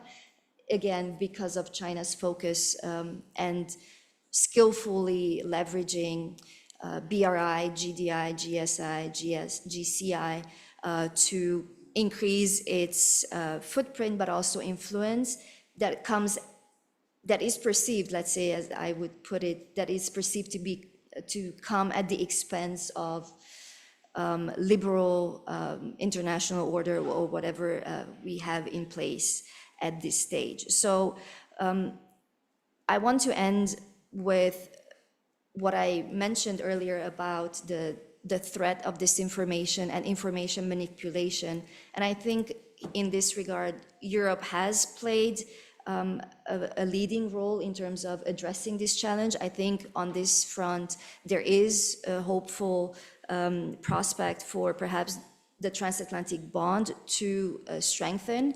I don't see how this can play such a positive role in the context of the US engagement in the Indo-Pacific. I think the focus is still to come and to strengthen on how much focus there is on addressing the threat of disinformation. And speaking of Taiwan, China, and disinformation, I think a good example here is how, again, Europe has been pushing, the US clearly has been pushing back against the assertiveness that we've seen coming out of China in terms of distorting the reality or the relationship rather between Taiwan and China. And I think in this regard, one way to push back and play more or exercise more agency is for countries in the region, as much as for European countries, is to really understand and be clear on how China seeks to exploit lack of understanding of issues. So on Taiwan, what we've seen as part of the joint statement that was signed between Indonesia and China, and I'm just looking for that in my notes, the joint agreement, which is entitled Advancing the Comprehensive Strategic Partnership and the China-Indonesia Community with a Shared Future. The community with a shared future is a term we're all very familiar with, and is part of every single agreement that Beijing signs with countries in the global south. It's completely absent in agreements that China signs with the US or developed countries. None of this is present, but in this agreement, it says that Indonesia reiterates its consistent adherence to the One China principle, which is reaffirmed by the UN Resolution 2758, and its recognition that the government of the PRC is the sole legal government representing the whole of China, and that Taiwan is inalienable part of China. And I think here the US and Europe have been pushing back a lot more.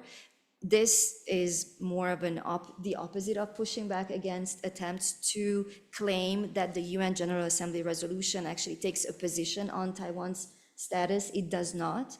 So it is very important, I think, in how the countries in the region exercise their agency vis-a-vis the US and China. I think this is inseparable.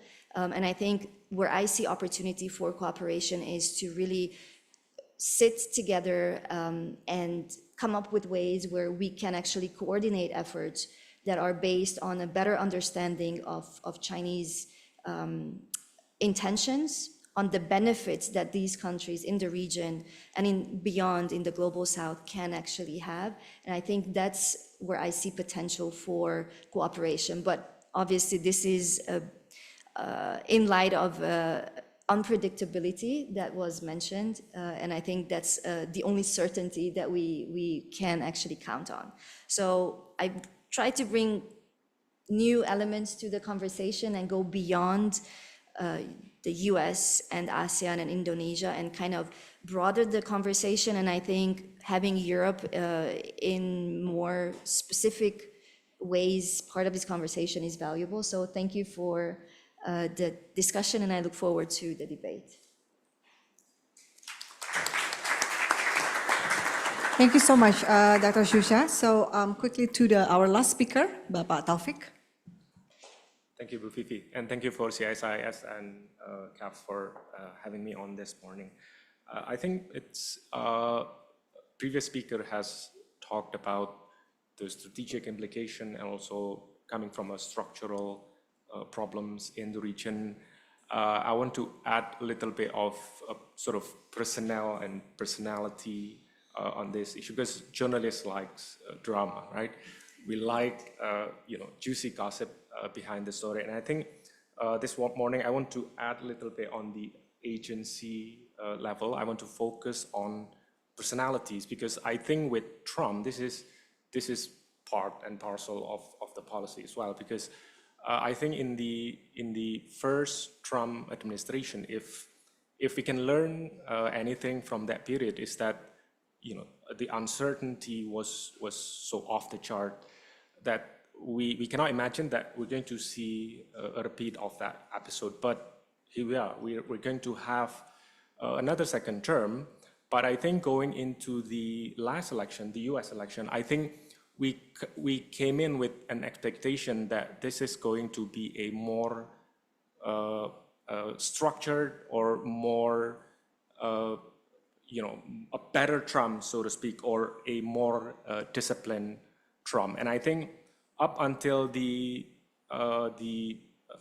coronation, but not until the selection of Kamala Harris, I think we have seen that Trump, or at least the Trump team, they have managed to have a disciplined campaign. I think there are some indication that, and especially with the pick of Mr. J.D. Vance, I think that's sort of an indication that at least finally Trump seems to be a disciplined candidate, because this is traditional choice. Mr. Vance is a white male Republican senator, and this pick is, I think, is a very conventional pick.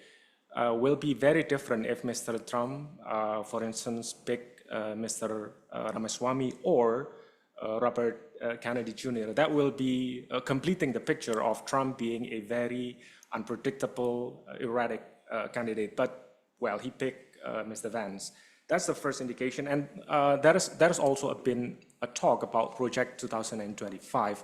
This is, I think, the hope that Mr. Trump will come into the office with a more structure, more a sort of ready-made platform. And that will include some of the things that he has implemented in the first term in a more structured and a more prepared way.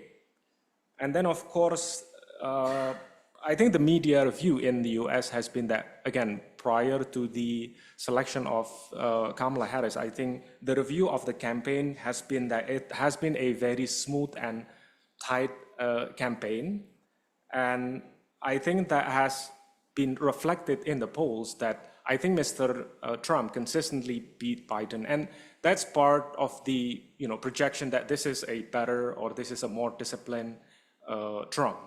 And that has been reflected in the poll that, I think the public opinion poll has been on the way up for Trump. And I think the last, probably this is more technical, and this is like really on the personal side of things, is that I think the appointment of Susie Wiles, this is like veteran Republican strategist, as the campaign manager and now the chief of staff, is sort of a reflection that Trump is now a more disciplined candidate. But yeah, immediately after the victory, we have seen that this is, I think Ibu Fifi mentioned earlier about the pick of Rubio, the pick of Mike Waltz, the pick of Mike Huckabee. This is sort of and I think, I don't know if she's going to be confirmed, but Tulsi Gabbard, this is like really, the fringe figure in American political establishment. So I think this is sort of reinforce the notion that Trump is really there to shake things up, to blow things up if necessary. So, and I think especially the pick of Rubio, and this is when we're talking about the relationship between China and the U.S. I think Mr. Rubio is still under a sanction from the Chinese government. There's a travel ban against him. So I think it's going to be very difficult to expect that China and the U.S. will have a good relationship once Mr. Rubio is confirmed. So I think the the overall assessment is that I think, and although I think folks in Beijing or folks in China will believe that nothing could be worse than a Biden administration, but I think apparently things will get worse under Trump if the pick of these people is of any indication. So yeah, I think I'm going to submit to a view that probably things is going to be worse in the region in the second Trump administration, and on the issue of how Indonesia will manage the relationship or the situation in the region. I think, again, I'm going to talk more on the personality level, and I think what Prabowo has done, especially in the past 2 weeks, he has made the travel to the United States, and I think he made a big deal about calling Mr. Trump and had a video up for this, and he tried to, to bring up the point that, and this is when Mr. Trump commented on his, good command of English, and he responded by saying that all my trainings are American. I think that sort of shows Mr. Prabowo's intent on wanting to be, I don't know if we still remember the episode from Mr. Shinzo Abe. I think Mr. Abe was the first foreign leader to visit Mr. Trump at the Trump Tower. This is in 2016. And I think after that visit, I think we can all agree that not only Japanese, but on a more personal level, Mr. Abe and Mr. Trump, they have had really a good relationship that has been positive for Japan. There are instances when he was left out, but I think the general impression was that Japan and China, Japan and the US managed to have a good relationship on a bilateral level, but also on a personal level. Mr. Trump and Mr. Abe really had a good relationship. And I think Mr. Prabowo tried to emulate that, because I think if last week meeting happened, that will be a game changer for Indonesia. I think, well, the speculation has been that probably if Mr. Trump and Mr. Prabowo can have a good relationship, they can build a good rapport, I think Indonesia can shield itself from whatever adverse impacts from how things are turning up in Southeast Asia. But unfortunately, and the meeting didn't happen, and we have 2 reporters joining the trip, and I think that they all prepare for an eventuality of a possible meeting between Mr. Prabowo and Mr. Trump. Our reporter who traveled with the presidential entourage was asked to stay, I think, up until November 13th, to expect of a possible meeting between Mr. Trump and Mr. Prabowo. And I think the expectation was that the meeting will be in DC, because the initial plan was to have this in Mar-a-Lago, and then I think on Tuesday, Mr. Trump traveled to DC, and the expectation was that the meeting will take place in DC, but somehow the meeting didn't happen, right? So although some of the speculation was that Mr. Trump doesn't want to see anyone until he took office, but there's a precedent in the past where he had met with Mr. Abe before he was sworn in. So I think there are limits on what Prabowo can do to sort of protect Indonesian interests when it comes to the relationship between the US and Indonesia. But I think once and if they can meet or they can continue on the trajectory that they have right now, I think Mr.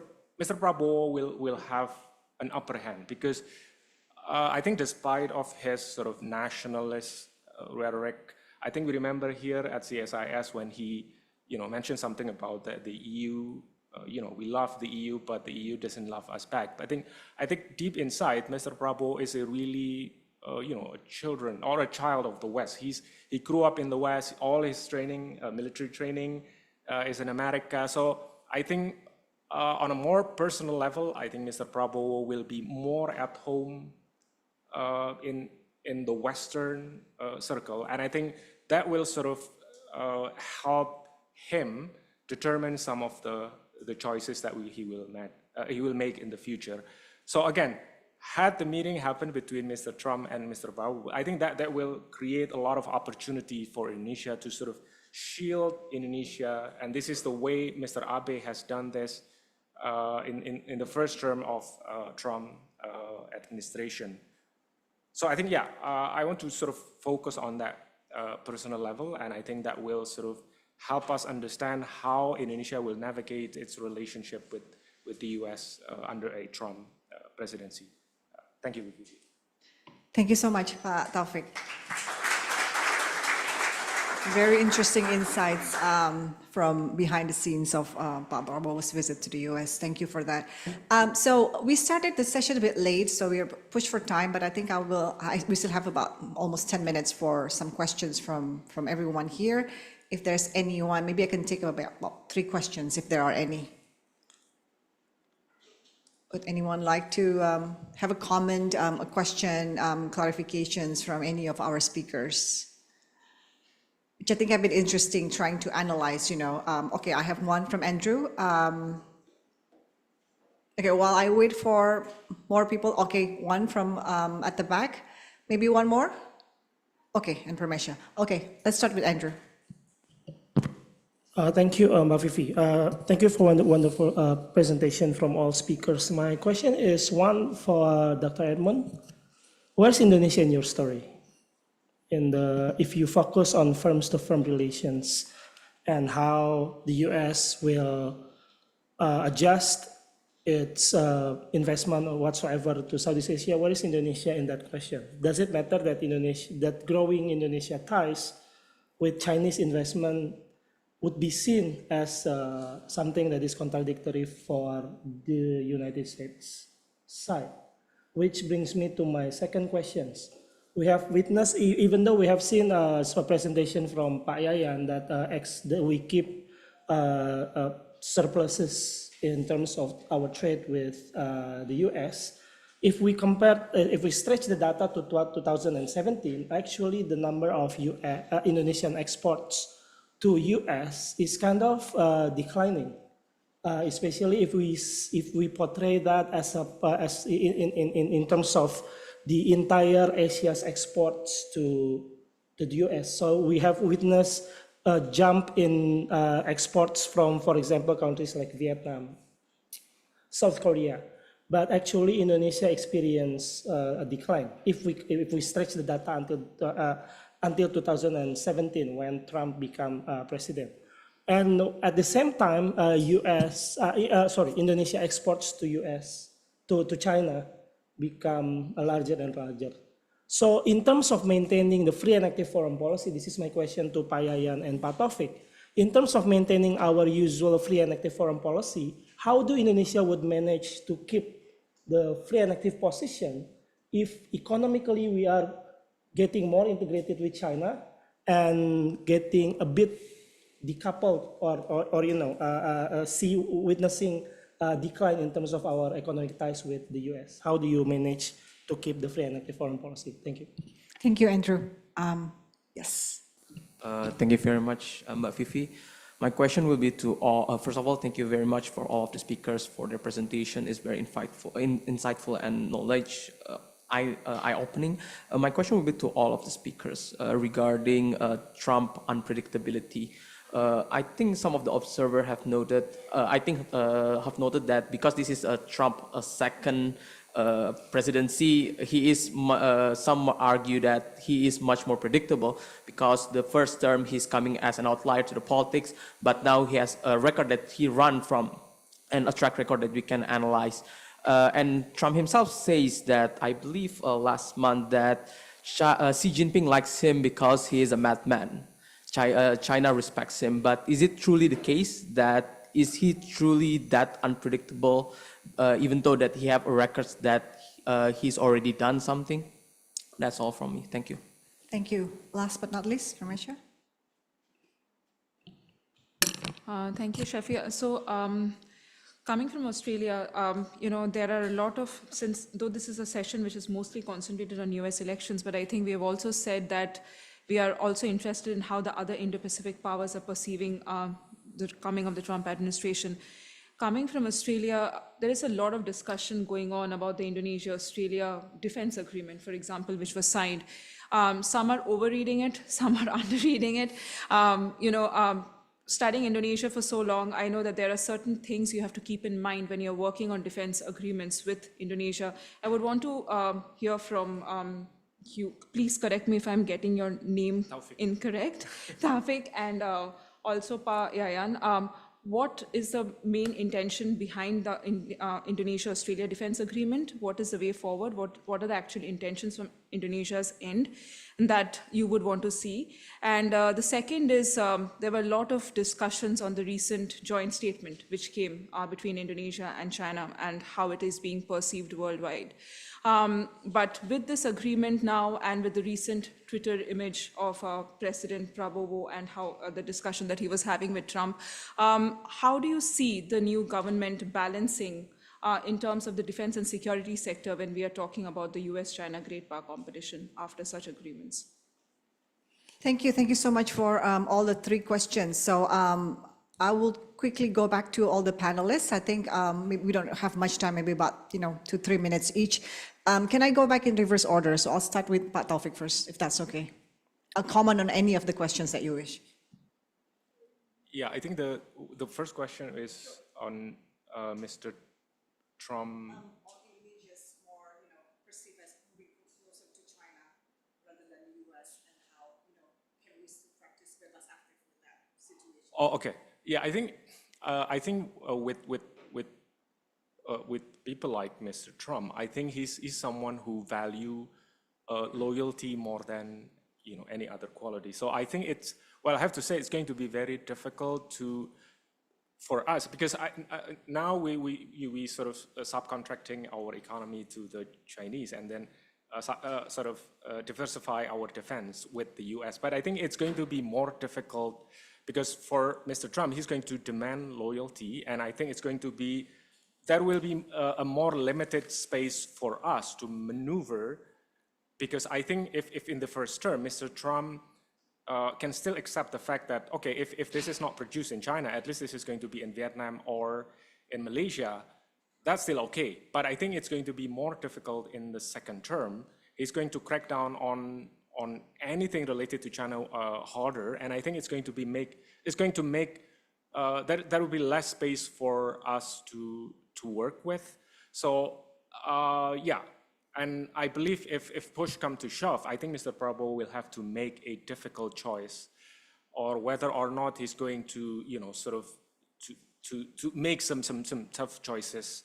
And on the issue of I think the wording in that statement, but I think that's immediately not corrected, but immediately I think the immediate response was from Mr. Biden's and Mr. Prabowo's meeting in DC, when they sort of reiterate that commitment. So I think yeah, as of today, I think Mr. Prabowo is still trying to play both sides. But again, I think it's going to be more difficult in the future. And especially that Mr. Albanese did not show up for the inauguration. That I think adds a layer of complexity on what are some of the choices that Australia is having right now.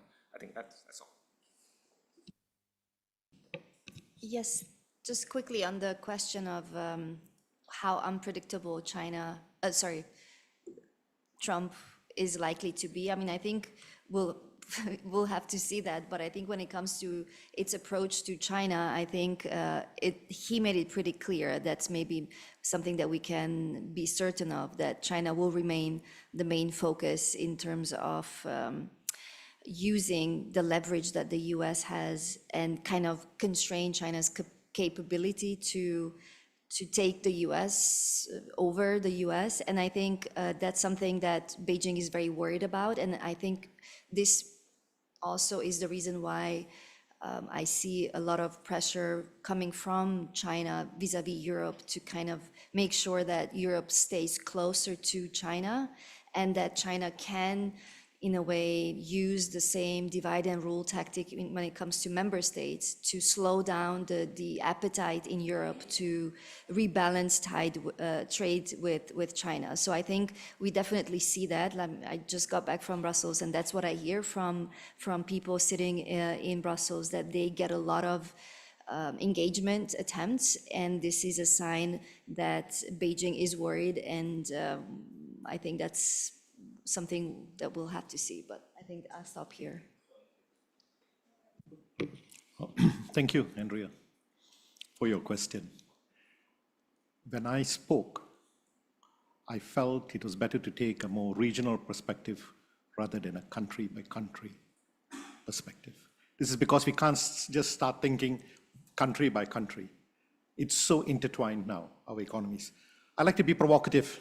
Since you asked me, where's Indonesia? There's something which I would like to put on the table. It's been on my mind. It's open for dialogue. I'm not saying this is going to happen. Kalimantan, Borneo, to be more precise. Let's just not talk Kalimantan. We have Kalimantan, we have Sarawak, we have Sabah, and we have Brunei. 3 countries in one island. Nusantara has just opened. There's now a lot of talk about cooperation between Indonesia and Sarawak, not Malaysia, not federal government, Sarawak state government. There's talk about building 12 dams in Sarawak, another 12 mini dams in Sabah. There's talk about 2 or 3 dams in Kalimantan. There's talk about building a road from Nusantara right across Borneo to Bintulu. There's talk about building a highway from the north, Sabah, right down to Sarawak, separating Sabah, Sarawak, and Kalimantan. Here's the point. Borneo is the 3rd largest rainforest in the world, after Congo and Amazon. There's now a great focus on extraction of rare earths. There's a great focus now on building infrastructure, highways, dams, hydropower, ostensibly to promote green energy. So are we going to destroy the rainforest to extract these resources and build these dams to protect the environment? I spoke, and I spent a lot of time talking about state or government relations. That's what we got to focus on. Is there a relationship now between Indonesia and Sarawak state government about how to develop Borneo? Not just Kalimantan, Borneo as a whole. Will there be cooperation? Who will come into the picture? Will it be China? Yes. China has the technological know-how. China may have the financing. They may find new forms of financing. These are all issues I want to put on the table. I didn't bring it up in my talk because I was hoping for someone like you to bring up this question, which will allow me to put this on the table because this is still hypothetical. We're not sure. There's been a change of government. Will Prabowo go down the same road as Jokowi in terms of how he wants to develop this? So let me stop there. But as I said at the beginning, and I'll close with this, I came here with a lot of questions to put it out here to precipitate a dialogue to see where we could be heading. Thank you. Thank you, Andrew, for the questions. We must admit, Andrew, that Indonesia is, economically speaking, highly integrated with China, but Indonesia is not alone. I think most Southeast Asian countries are highly integrated with China's economy, or even Germany and many other European countries. But to understand or to interpret the natures of the free and independent foreign policy from the perspective of economic lenses, I don't see that we are deviating from our principled position, as United States itself is among the top 5 trading partners of Indonesia, and EU, Netherlands, and we need to do more homework with Australia. It ranks number 10. We wish to have it number 7 at least. So from the economic perspective, I don't see that there is a inconsistency in implementing the independent and active foreign policy, and let alone in the context of the geopolitics. And on unpredictability could end with innovative policies that perhaps open new opportunities, but also could end with policies that could be harmful to some countries and harmful to many. As I presented at least from the Trump risk index, we can anticipate in what areas that Trump could be unpredictable. And I expect that the unpredictability of Trump's could lead to conflict resolution, for example, in the context of Gaza, in the context of Ukraine. Trump boasted that he could end the war in Ukraine in 24 hours, I think. So we could expect innovations on this matter. And on Indonesia and Australia, Ibu, in response to your question, there are two choices for Indonesia in terms of elevating the defense level. First, through beefing up the military capacity, and the second one is to expand the defense network. And Indonesia has taken those two choices, and in the context of these options, Indonesia and Australia develops the defense agreement. But again, the defense agreement is only a small chip in the block in the architectures of multi-layers of bilateral cooperations between Indonesia and Australia. And we need to do more in terms of Indonesia and Australia to capitalize the strategic proximity between the two countries, both for the things that we need to push Australia is to invest more in Southeast Asia. There has been an increased awareness on the importance of Southeast Asia, which is seen as the middle, the missing middle of the Australia's foreign policy, and of course, in the context of Indo-Pacific as well. Thank you. Thank you. So I think we have come to the end of our session today. I wish we had more time for discussion, but I think all the other sessions coming up after this is also very much, the topic are very much interlinked. So I think we can continue on the discussion, but if I could take one word out of this morning's session, I think it's unpredictability. And I think the big question is how any of the countries in the region are going to navigate this unpredictability. So thank you again for all your participation in this session. And please join me in thanking all of the wonderful speakers of this morning's session. Thank you so much. I hand back to the MC. Thank you. Thank you, Dr. Fifi, and thank you for all speakers for the meaningful session. Please kindly return to your original seats as we will start the second session as soon as possible.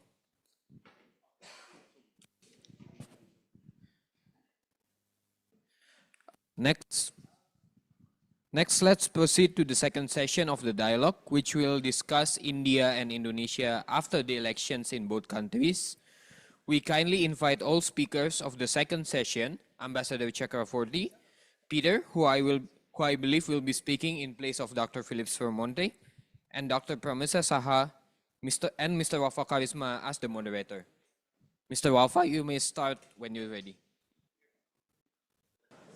Right, good morning, everyone. We're still waiting a bit for Ambassador Chakravorty, the Indian ambassador to Indonesia, but after that we can start the session. Allow me to start by introducing myself. My name is Waffaa Kharisma, a researcher in the CSIS Indonesia, Department of International Relations. It's my honor to moderate the second session of the dialogue on India and Indonesia after elections, the rise of new global powers in Asia. In this session, we'll be hearing about the perspective of two countries, two key actors in the Indo-Pacific with rising profiles on the global stage as well. As pivotal actors, their stance on global politics and in response to international affairs tend to fill in headlines nowadays. This year we have Prime Minister Modi's 3.0 administration and a new president in Indonesia, President Prabowo. As such, continuity and shift in their policy will have gained interest. May I please also welcome Ambassador to the front. We have, I think, two excellent speakers that we have today. Our first speaker is His Excellency Sandeep Chakravorty, Ambassador of India to the Republic of Indonesia. Your Excellency, thank you for being here and welcome. I think your ambassador has been around a lot to a lot of seminars. Last time I saw you as well in the National Resilience Institute a couple months back. So he's been around and he's been an active ambassador based in Jakarta for India. Our second speaker is, of course, Dr. Premesha Saha, fellow at the Observer Research Foundation, who is also observing not just regional level politics, but also is an expert in India-Indonesia relations. All right. Last but not least, originally our third speaker is Dr. Philips Vermonte, Dean at the Faculty of Social Sciences at the Indonesian International Islamic University. Unfortunately, Dr. Philips this morning has an urgent engagement as he has been called up to the State Secretary for some urgent responsibilities as he's taking up new position, I think, in the government just this morning. And so he's prepared the talking points, but it will be delivered by my colleague here, Peter. And Peter will try to help in delivering the talking points that Philips has prepared. And I will also try to cover in terms of if there's any questions to the Indonesian perspective under Prabowo. With regards to the rules of the game, speakers, you have 10 to 15 minutes. I'll try to remind you when you're near the time or ask you to say a few final points, and then we will start the discussion session after. So without further ado, to start the session, may I invite His Excellency Ambassador Sandeep Chakravorty for your remarks. The time is yours, Excellency.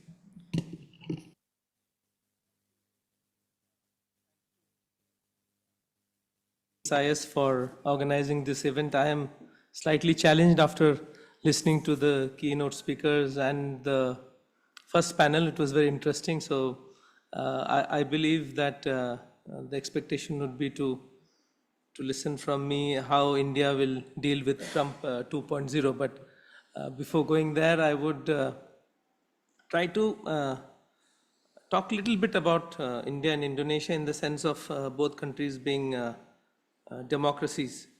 And I will start with a slightly provocative assertion, which I think is relevant in the sense that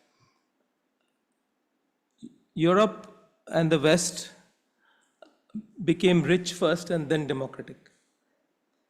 China is becoming rich, but it is not democratic. I think India and Indonesia are perhaps the only two countries in the world which are trying to become rich through a democratic framework. I think there is very little understanding of this fact globally. And I think coming from India and being in Indonesia and with respect to my Indonesian friends, we should be conscious of this, we should be proud of it, and it should become part of our talking points, because sometimes our democratic credentials are challenged by the West. And our path to economic development is challenged by more authoritarian governments who consider us to be less efficient in delivering goods and services to our people.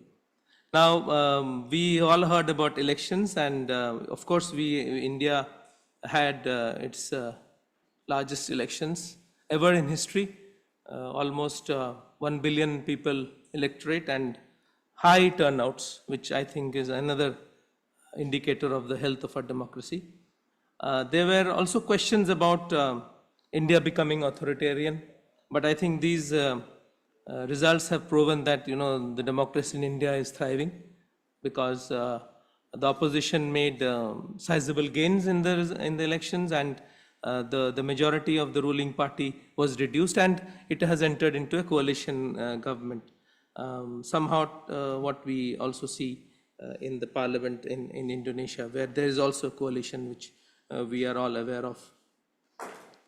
I also want to say that democracy in India and Indonesia, we are poles of stability when we are seeing a lot of instability in our region. We have seen what has happened in Myanmar, and we have also recently seen instability emerging in Bangladesh. So I think it is again important to understand how India and Indonesia contribute to stability in a democratic way in this region. So which is the Indo-Pacific. I would, before getting into the bilateral or implications of the Trump victory, go into 2-3 minutes into our political agenda, our development agenda. So there has been continuity. Modi 3.0 is continuity, but there is also change in the sense that the political dynamics in India has changed. What maybe he could have done with a larger majority today he's not able to do. But again, this is the beauty of democracy, that it has inbuilt checks and balances. But what we are observing is that the reform agenda is continuing, both economic reform agenda and also this attempt to cater to the bottom of the pyramid through financial inclusion, women's empowerment, digital governance. So we will see much more of that happening in Modi 3.0. I also want to just compare the developed India plan for 2047, the centenary of our independence, which we call Viksit Bharat, to EMAS Indonesia. So similar kind of policy framework is in place, and it is also important to understand the growth of the Indian economy and the power of compounding. I will just share with you some data that I got for this presentation. So in 1991, our GDP was 260 billion only. It took us 16 years to 2007 to make it 1 trillion. Then it took us 7 more years to make it 2 trillion. So from 16 years, we doubled our GDP from 1 to 2 trillion in only 7 years. Then because of COVID, again, it took us 7 years to make it 3 trillion. But it has only taken us 4 years to become a $4 trillion economy. And now we will, in almost 2 years, we will become a $5 trillion economy, and we may become the 4th largest economy of the world, ahead of Japan. So this is the trajectory that India is following, with 8% growth, and by 2047 we will be the $30 trillion economy, 3rd largest after China, US, it will be India. So this is the economic trajectory that we are following, and I think that opens up opportunities for everybody, including Indonesia. I will now get into a little bit about the foreign policy. So again, we see continuity in our foreign policy posture. Neighborhood first is our first foreign policy priority. We are trying to build good ties with our neighbors, and there has been challenges. We all know what happened in Myanmar. We are aware of the developments in Bangladesh. We also have seen certain sliding in our relations with Maldives, but that has taken a new turn now, and now India-Maldives relation are again on an upswing. Our second priority in the region is the Act East policy, which was launched by Prime Minister Modi in 2014, and this year we are celebrating the 10th anniversary of the Act East policy. Act East policy means greater engagement with the east of India, which includes ASEAN. You would have noticed that our Prime Minister has been attending all the ASEAN summits, including the last one, which was held just a day before the G20 summit. He made it a point to come, even if it was for just 12 hours, to attend the summit. In the region, we are becoming more maritime, become a bigger maritime power. We are trying to become the net security provider in the region, the first responder. If there is any disaster in the region, India is one of the first responders in the region. We are very, very much involved in the Indo-Pacific. We have the Indo-Pacific Oceans Initiative. We are active members of the Quad, and we believe that if you want a multipolar world, then it has to be also a multipolar Asia. We cannot have a multipolar world without having a multipolar Asia. So that is what drives India's presence in the Indo-Pacific. We want to be more visible, we want to be more active, we want to deal more with ASEAN, and we want to deal more with Indonesia. We are also concentrating on security of the sea lanes, including more maritime cooperation with the ASEAN member states, more defense cooperation with the ASEAN member states. Recently, just before the President Jokowi's government went out, our defense cooperation agreement with Indonesia was ratified. It took more than 4 years to ratify that, but it has been ratified. So I see the needle moving with Indonesia even on defense and security cooperation.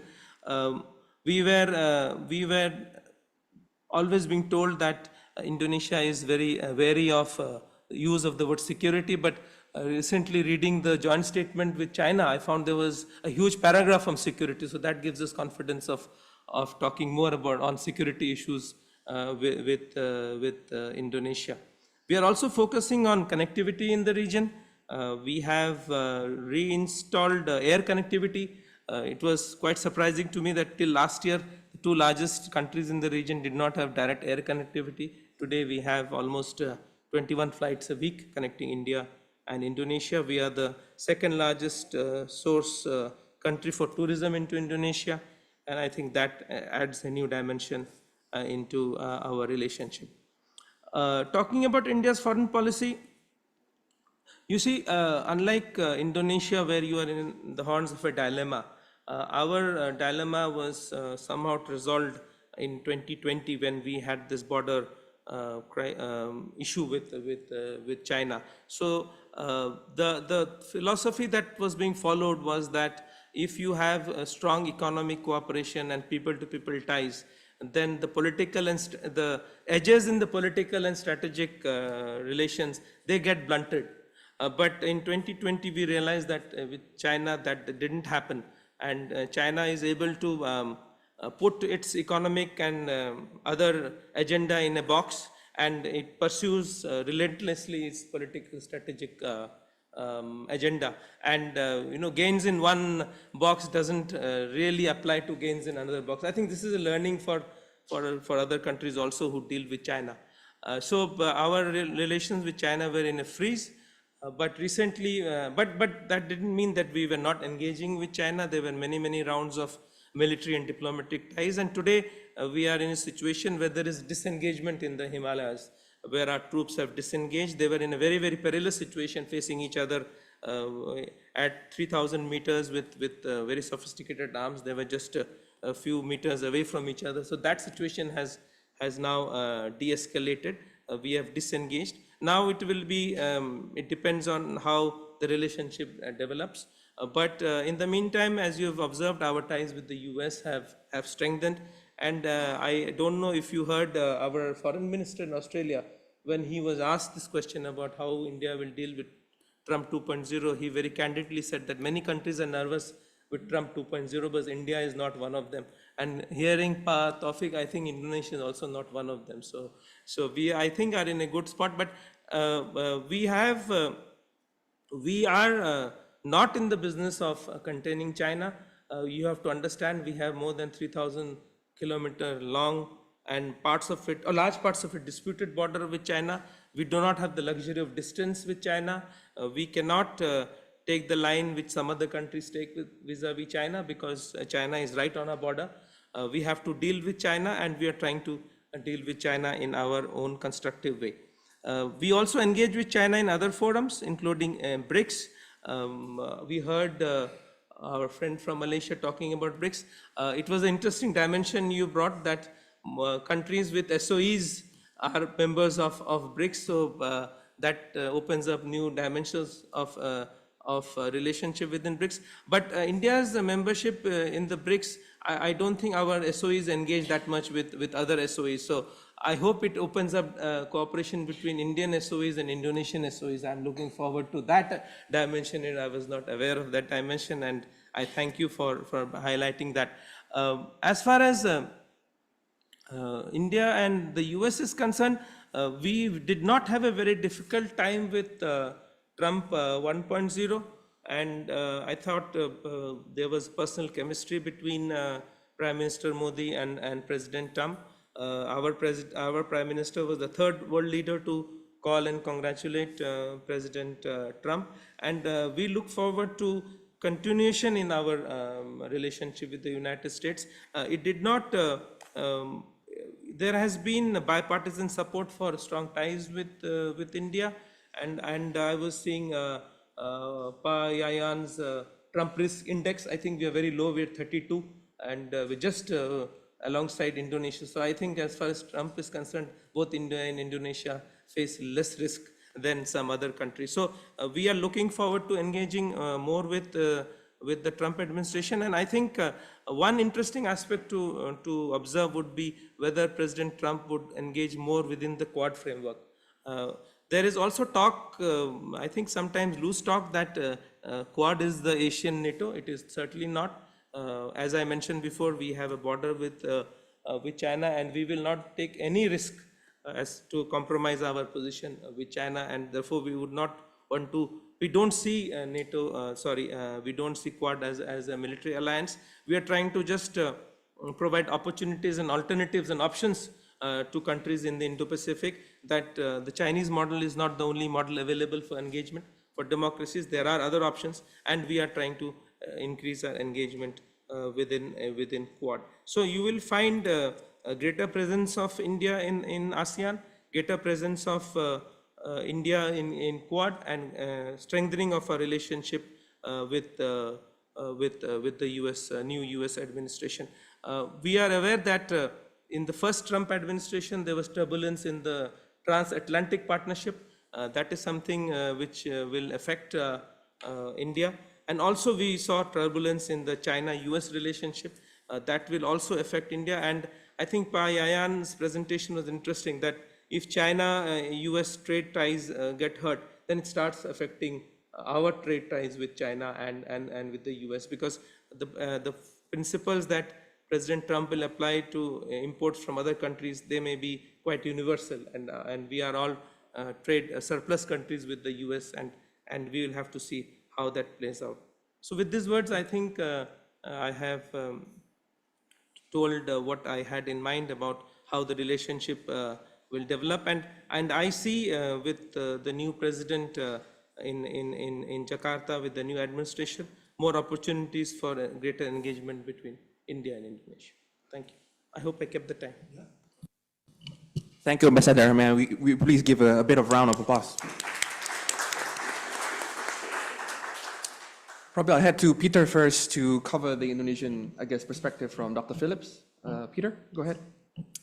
Thank you very much, Waffaa. Allow me to introduce myself once again. My name is Peter Pandi, a researcher in the International Relations Department at CSIS Indonesia. I'll be standing in for Dr. Phillips today, who unfortunately cannot attend. I'll be delivering his remarks, so if you have any reservations or disagreements, feel free to take it up with him, but I will try to answer on his behalf. So India and Indonesia are entering an era marked by growing expectations on both the regional and global stages. As the world's largest democracies in the Indo-Pacific, both are countries that are drawing increased attention due to their expanding economies, growing populations, and strategic geographical locations. What makes this moment especially critical is the shifting global political landscape in which they operate. In the current era, the reliability of traditional power alliances and even some multilateral arrangements are becoming increasingly uncertain and less reliable.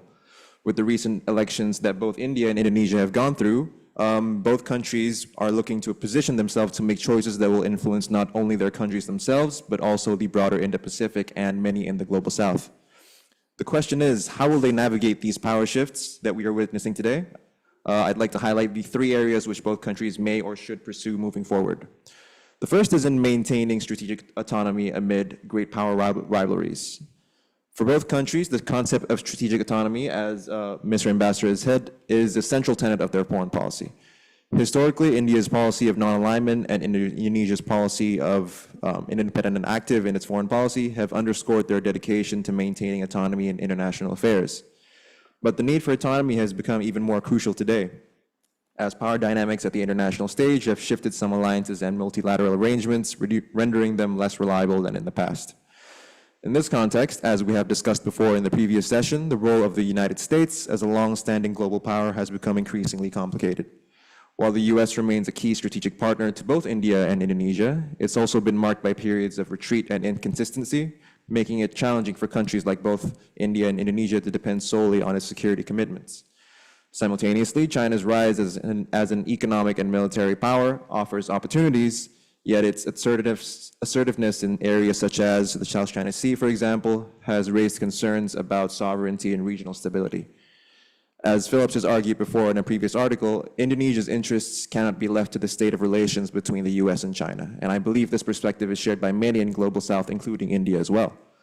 There is a growing recognition that the competition between both powers often reflects their own priorities rather than those of smaller or emerging nations. For Indonesia and India, this means that the pursuit of autonomy is a necessity for securing their national interests and promoting regional stability. Secondly is how Indonesia and India may actively pursue and shape regional security architecture in the Indo-Pacific. For both countries, as key stakeholders in the Indo-Pacific, they have a pivotal role in shaping the region's security architecture amidst growing uncertainties and growing geopolitical tensions. Their strategic locations and ongoing military modernization processes and growing defense industry as well position them uniquely to address emerging threats. Both countries should construct security and defense policies that are collaborative, adaptive, and future-focused to ensure stability and resilience in the region. Given their extensive coastlines and Indonesia's status as an archipelagic country and proximity to critical sea lanes, both countries could and should prioritize maritime security as the cornerstone of their security and defense policies. This includes safeguarding choke points such as the Strait of Malacca, a critical choke point for global trade, and ensuring freedom of navigation in the Indo-Pacific. Collaborative naval exercises which have been conducted between Indonesia and India can be expanded to include joint patrol and coordinating responses towards piracy, illegal fishing, and smuggling. Enhanced maritime domain awareness through shared intelligence and real-time data exchange can also strengthen our collective ability to deter threats. As both nations are also embarking on a long-term defense modernization process, which includes also a building up of the defense industrial base, there is also room for bilateral cooperation in that space. Both nations can leverage their defense industrial processes to bilaterally develop technologically advanced forces capable of addressing traditional and non-traditional security challenges by investing not just in more conventional arms, but also in emerging tech such as unmanned systems and AI that are critical to addressing the wide range of security threats that we see today. And finally, I'd like to discuss a little bit about pursuing South-South cooperation amidst, both countries' economic development priorities. The shared goal of economic development is at the heart of the Global South's policy agenda, and I believe is at the heart of Indonesia and India's policy agenda as well. As stated in recent discussions that Philips has been involved in, economic development remains at the central goal of Global South countries, particularly through South-South cooperation frameworks. India and Indonesia have championed such frameworks, focusing on cooperation and trade among southern nations as they seek inclusive growth, prosperity, and resilience amid global uncertainties. South-South cooperation has provided countries like India and Indonesia with opportunities to address their developmental needs collectively and autonomously. As the Global South's economy continues to grow, trade and investment opportunities are expanding among raging powers in this group, and it's pertinent that India and Indonesia keep pursuing these sort of frameworks moving forward. And briefly to conclude, as we look to the future, it's clear that both India and Indonesia are strategically poised to play a greater role in regional and global affairs. They have the potential to anchor a new kind of global leadership where they can champion a vision rooted in multilateralism, economic development, regional stability, and mutual benefit and cooperation. As members of the Global South, for both countries, this is more about their own rise as growing powers, but also about creating a future that benefits their citizens and their regions and smaller and developing states as well, and themselves serving as models of stability and resilience. And with that, I'd like to turn the time back to Waffaa. Thank you very much. Thank you. May I go next to Premesha for your remarks? Thank you, Waffaa. Firstly, let me thank both CSIS and KAS for extending this invitation. And so for my presentation, being the last speaker and after hearing what everyone has said, so what I'll do is I'll focus more on the India-Indonesia aspect of the presentation, and I'd be more than happy if it is within my capacity to answer questions on how the US elections would impact Indian foreign policy and so on and so forth. But just to begin, let me just say that what we need currently is a bilateral partnership which is based on mutual understanding, comfort levels, convergence of interest, and shared modalities. We already have those. India and Indonesia, we have shared concerns.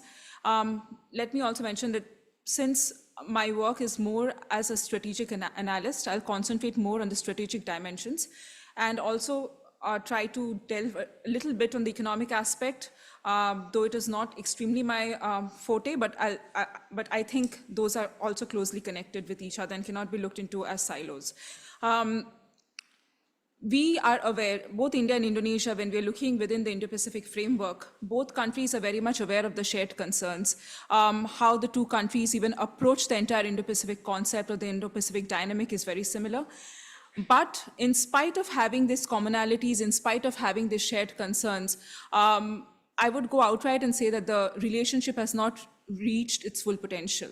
The India-Indonesia bilateral partnership, we have a comprehensive strategic partnership since 2018 when former President Jokowi had visited India, and there were a series of agreements, a comprehensive strategic partnership, the shared vision statement for cooperation in the Indo-Pacific, or maritime cooperation in the Indo-Pacific. But at the same time, the India-Indonesia relations has not blossomed the way we would have wanted it to. This is the 75th year of diplomatic ties between the two countries. Even when with CSIS and also with Lowy Institute and ANU, when we were doing the India-Indonesia-Australia trilateral project with the aim of elevating this trilateral partnership to the foreign ministerial level. Waffaa was a part of that project, I remember, and when we were looking at the three bilateral partnerships, India-Australia, India-Indonesia, Australia-Indonesia, we found on several parameters the India-Indonesia relationship was the one which was scoring low on a lot of parameters. And that sort of made me look much deeper into what are the main reasons. So let me first start with, say, the economics and trade. Indonesia now has become India's largest trading partner within the ASEAN.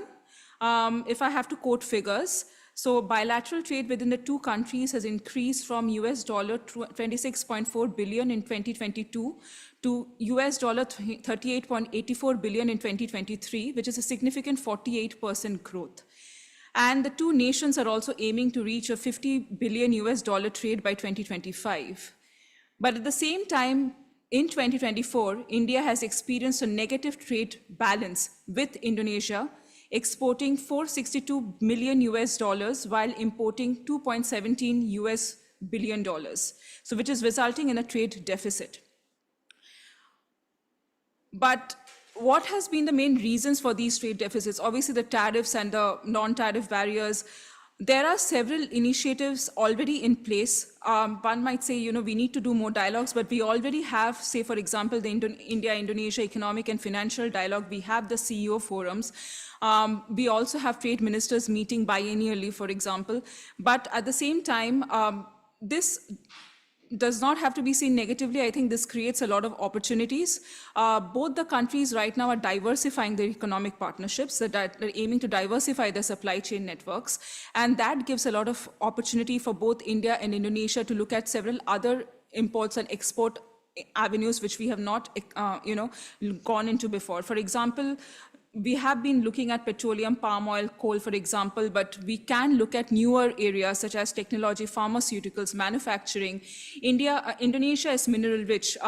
It has a lot of nickel, for example, and India is also right now aiming to enter into EV batteries, looking at semiconductors. So I think engaging in these areas, looking at imports and on these areas is also equally important. Digital technology, India has done great advances when we talk about digital public infrastructure, for example. And Indonesia is also doing very well when it's digitalizing its MSMEs, for instance.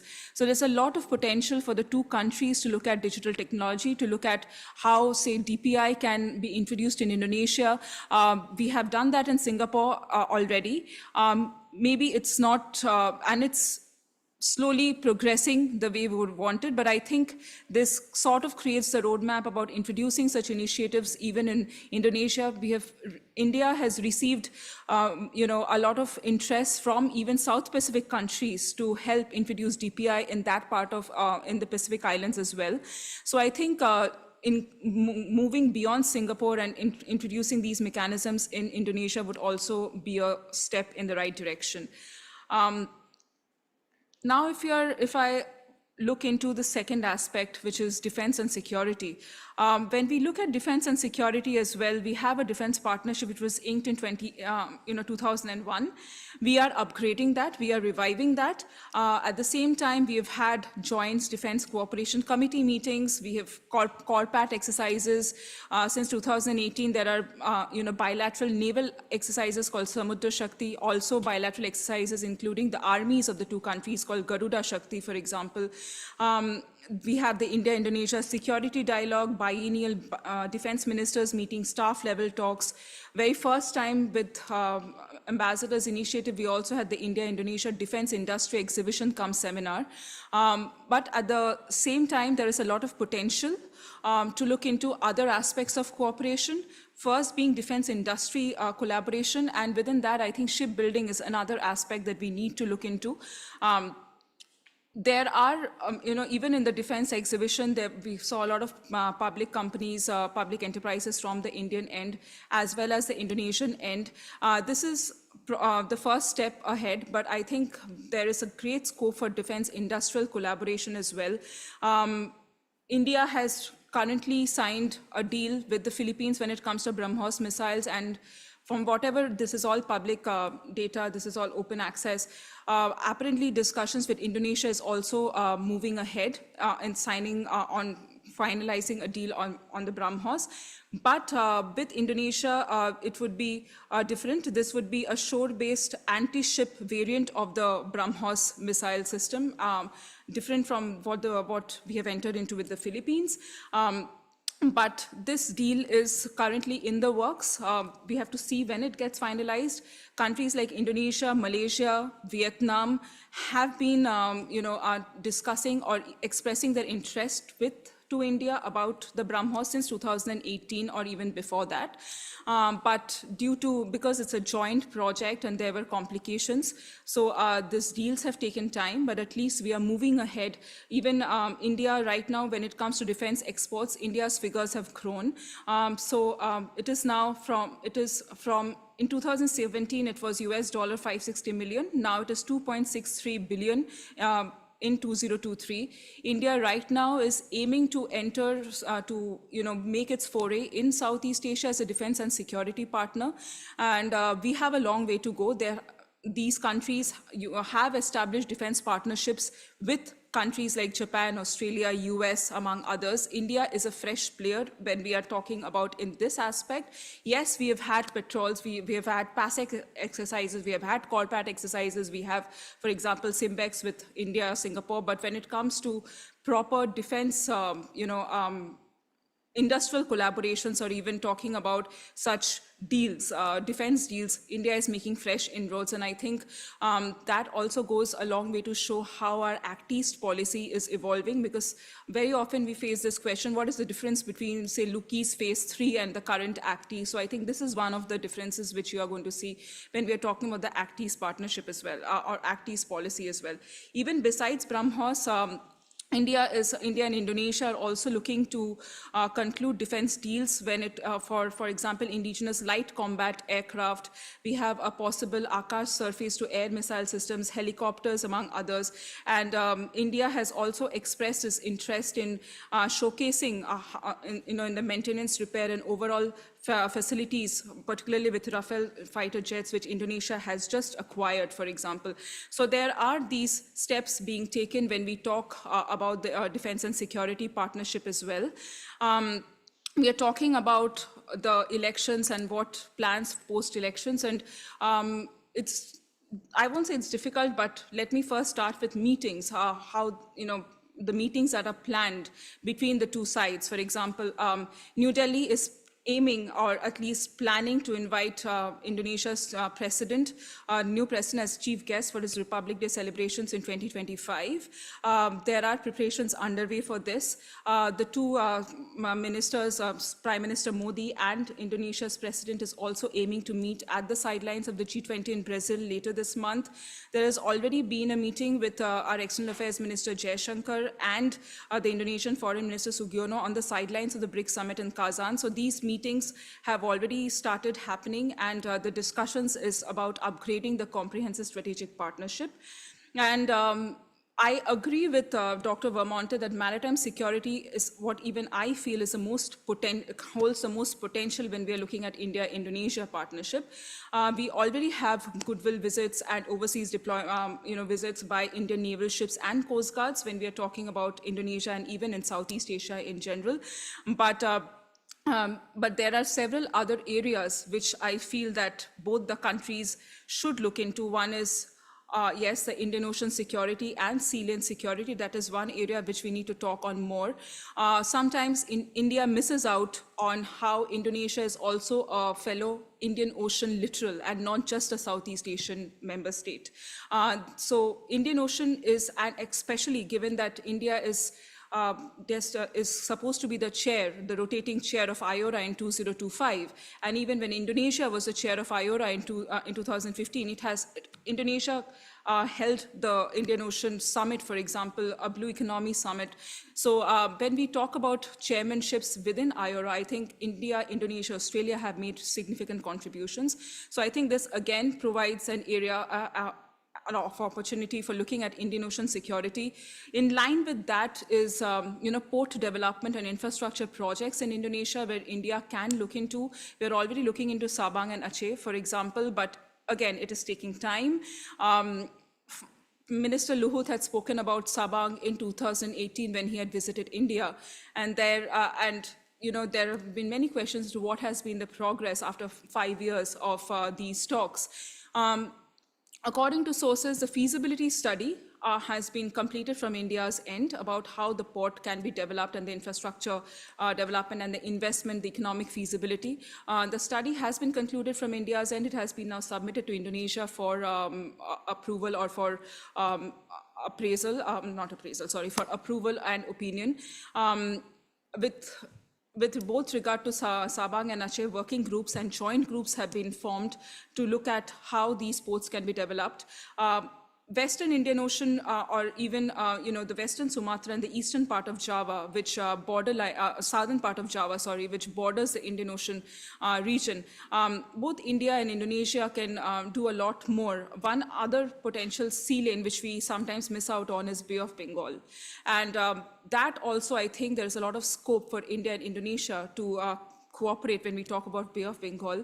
There have been articles and debates about Indonesia joining the BRICS, but I have for long, and even we were talking on the phone a couple of days back, that been championing that Indonesia should be joining BIMSTEC. For example, when we are talking about Bay of Bengal, that is an area which we really need to look into. When we're talking about sea lane security, when we are talking about sea lanes of communication and critical choke points bordering the Indian Ocean, BIMSTEC, Bay of Bengal forms an important area. Japan, for example, is doing a lot when we are talking about the Bay of Bengal. So it is not just the littorals when we are talking about Bay of Bengal. Even Indonesia is a Bay of Bengal littoral as well. 2018, India-Indonesia started the Infrastructure Forum. For example, we just had 2 versions of it, 2018 and 19. There were 2 meetings of it. I think it's time to revive that. Maybe COVID had stalled that, but it is time to revive the Infrastructure Forum and meetings so that there can be discussions and it can speed up such already ongoing infrastructure projects, for example, in Aceh and Sabang. The other aspect which I want to talk about is the India-Australia-Indonesia trilateral cooperation. I think with the current government, please correct me if I'm wrong, there is a lot of potential to revive minilateral cooperation. Already when we talk about the trilateral, we have seen a maritime trilateral partnership exercise involving the 3 countries' navies and aircraft last year.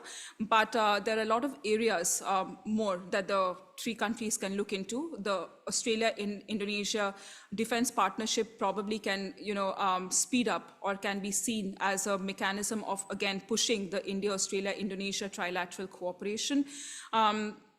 Which I always keep on saying that when we talk about maritime cooperation, we very much focus on navies. But given how Bakamla is a new establishment, there is a lot of scope for India to contribute in the capacity building of Indonesian coast guards, even supplying patrol vessels, which we have done in the case of Vietnam, for example. when we are talking about the South China Sea, there is a very limited role that ASEAN allows dialogue partners to play when we are talking about the South China Sea dispute. But there is scope for at least doing maritime law enforcement workshops to look at how different countries interpret maritime law. And that also goes a long way in probably helping in coming up with ways and newer mechanisms about how to maneuver with a South China Sea dispute. Besides that, Dr. Vermonte already spoke about Global South. India's aim is to become one of the leading voices of the Global South, and I think that India and Indonesia can work together on that rather than seeing each other as competitors when we are talking about the Global South. Another platform which we don't use as much is the Bali Democracy Forum. As Ambassador mentioned, that both are democracies, both are maritime democracies, so I think engaging more using the Bali Democracy Forum would also go a long way. We can do, when we are doing these exercises, I think we have to focus more on the hybrid threats and also the graze and operations in disputed waters. How if a clash happens in one of the disputed waters, say in the South China Sea or even in the East China Sea, how countries are going to operate, or even how smooth flow of maritime trade or supply chain network can happen. So we need to probably involve the naval war colleges, staff colleges of India, Indonesia, bring in naval officers, Coast Guards officers, and do tabletop exercises, discuss how if these gray zone tactics or these hybrid threats lead to conflicts, outright conflict situations, how countries are going to maneuver around it. So there are ways and that we need to do more. These are some which I could think of, but probably in a forum like this, through discussions, we can think of more. So I'll stop there and I'll be open to questions and comments. Thank you. Thank you, Premesha. I shall now open the floor for questions and comments from the rest of the participants. If you'd like to pose a question or comment, you can kindly put your nameplate sideways or raise your hand, and I'll give you the time to intervene in the order that I see your plate. Of course, I see Zsuzsa. Any other questions from the floor? And Zsuzsa first. Oh, sorry. Yeah, Jenny. And then second would be Jenny. Zsuzsa, you go ahead. Thank you to all of you for the great presentations. And I want to talk a little bit about the Global South and the leadership question, because both of you, Premesha and also Ambassador Chakravorty, you talked about that. And I think, Ambassador, you said that the Chinese model is not the only one available. There are other options. And I mean, it's clear that there is a competition between India and China when it comes to representing the needs of developing countries on a global stage, and who does it better and in what ways. And I think India has been projecting its democratic alignment as a core element of that, whereas China's been focusing more on its development success. And so could you please comment on how you see India's ability to kind of lead in that competition? I mean, coming from Europe, the sad realities, and I think it's more an accepted one from Europe's perspective, is that we are losing, or we lost, the Global South. And also, Premesha, you mentioned that there's more that India and Indonesia could do in collaboration in this context. So I would be happy to hear more from you. Thank you. Jenny, I'll wait for your questions and after the answers. You see, there is one fundamental question to which I don't have an answer, which is whether China is a developing country or a developed country. If you see the Indonesia-India-China joint statement, it says both China and Indonesia as developing countries. So I have a major question about that. So if you are a developed country, then you don't belong to the Global South. Now, this is a fundamental question which we have to resolve. At least India doesn't see China as part of the Global South. It has become a developed country. And a good manifestation of that is the BRI project, where it is the scale and the grandeur of the BRI proves that China has enough funds to deploy around the world. So there is surplus at home. As far as India is concerned, what we tried to do is that during our G20 presidency, we organized 2 Voice of Global South summits. And in fact, even in the we did two, and we did one more this year itself, where what we tried to do was discuss more than 120 Global South countries participated in the two editions, and we heard everyone's view, and we tried to include their view as agenda of the G20 as part of India's viewpoint. And one outcome, very clear outcome of that was making AU a member of the G20. Then also we also set up a Center for the Global South in a think tank for the Global South in Delhi called Dakshin. And there were some other initiatives that were part of the Voice of Global South Summit, which we were able to infuse into the G20 agenda. And now regularly we are holding the Voice of Global South Summits and involving the Global South countries into the G20 agenda. I think India is very, very conscious of its position and in the Global South. And what Premesha was saying is that I think both India and Indonesia can collaborate because we are genuine Global South countries, and we have lots to share. And we were very much encouraged by the Indonesia-Africa summit which took place recently in Bali. So Indonesia is expanding its ties with the Global South. There was a summit of African leaders in Bali. So we encourage that process, and we would be happy to collaborate with Indonesia. So I think that's what I want to say. So I think given Ambassador has already responded to the Global South, I'll respond to the question on the India-China competition. So I think a great example would be to see in our immediate neighborhood, which is South Asia, where through BRI projects, for example, if we are talking about the Belt and Road Initiative, we saw a lot of South Asian countries, Sri Lanka, Maldives, Pakistan, all of them, heavily engrossed in the BRI projects, and now most of them are in debt crisis. Sri Lanka is, Pakistan is also soon. It is going through economic turmoil. So is Maldives. When the time came out for the economic aid, they turned to India. So I think it's more to do with. It goes on more to show that India is still seen. Probably, yes, there are discrepancies. Sometimes India is seen as a big brother in South Asia. That doesn't bode well with most of the South Asian neighbors. But at the same time, it is still seen probably as a more reliable economic partner, and also that faith that which we usually go by being the first responder to crises. When there is a crisis, turning to the bigger neighbor, probably, if I can use that term. I know that can be diplomatically wrong. So I think there, the India-China competition, the aim for India, I think not just India, for Quad countries right now is to provide proper options to countries. Because when we are talking about US-China competition, we might be saying that, countries are siding with China, but what options are we even providing them? What practical implementable options are we providing them? Sometimes, if we are talking about infrastructure, US has the Blue Dot network. EU has its own infrastructure initiative. Japan started something called the Asia-Africa Growth Corridor, which nobody knows where it is going, but still Japan is still a quality infrastructure provider. Nobody can take that away.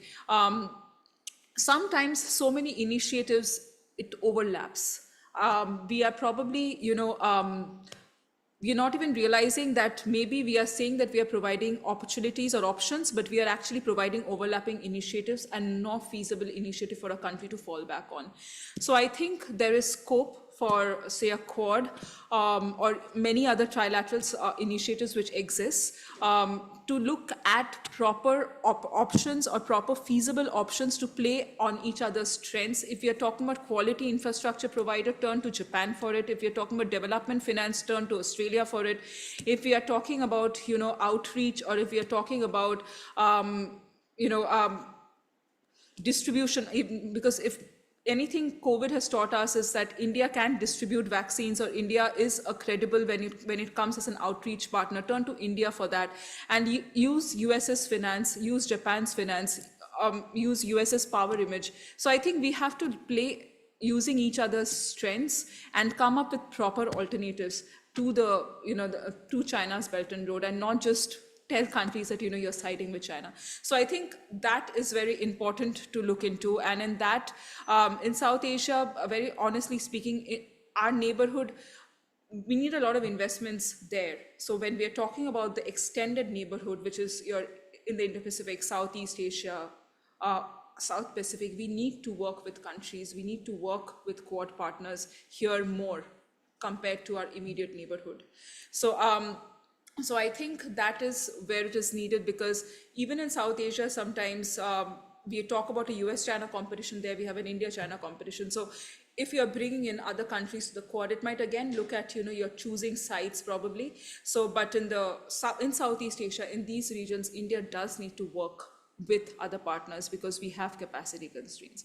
So I think that is how we are looking at the India-China competition. And in terms of India-Indonesia collaboration, I think Ambassador has pointed out very correctly. I meant, working together, say in Africa, that is very important. India already has a lot of development cooperation initiatives or programs in Africa.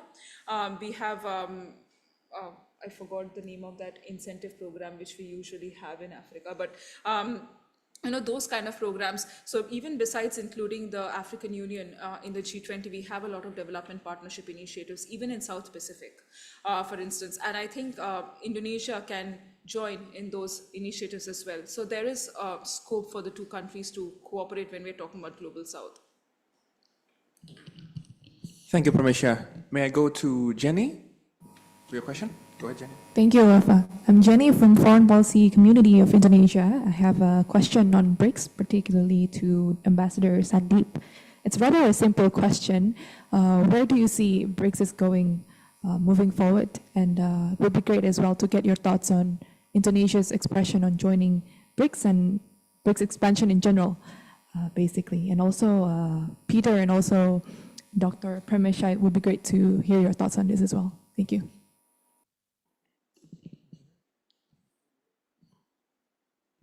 Well, I think to give a very frank answer, we encourage the expansion of BRICS, and we are, particularly I as ambassador, I'm very happy that Indonesia is becoming a partner country of BRICS, because that adds another layer of engagement with Indonesia. So more our leaders meet, more meetings they do, more summits they attend, I think it's good for bilateral relations. So I am happy that Indonesia is joining BRICS. Also, I believe that including more members moderates the agenda of BRICS, because sometimes there is an acquisition that BRICS is anti-West. I think adding new members will moderate that agenda, and it will become another forum for countries which are not part of the G7 to shape the global economic agenda. So we welcome Indonesia's interest in BRICS, and I immediately see, if not multilateral, but bilateral gains for India if Indonesia joins BRICS.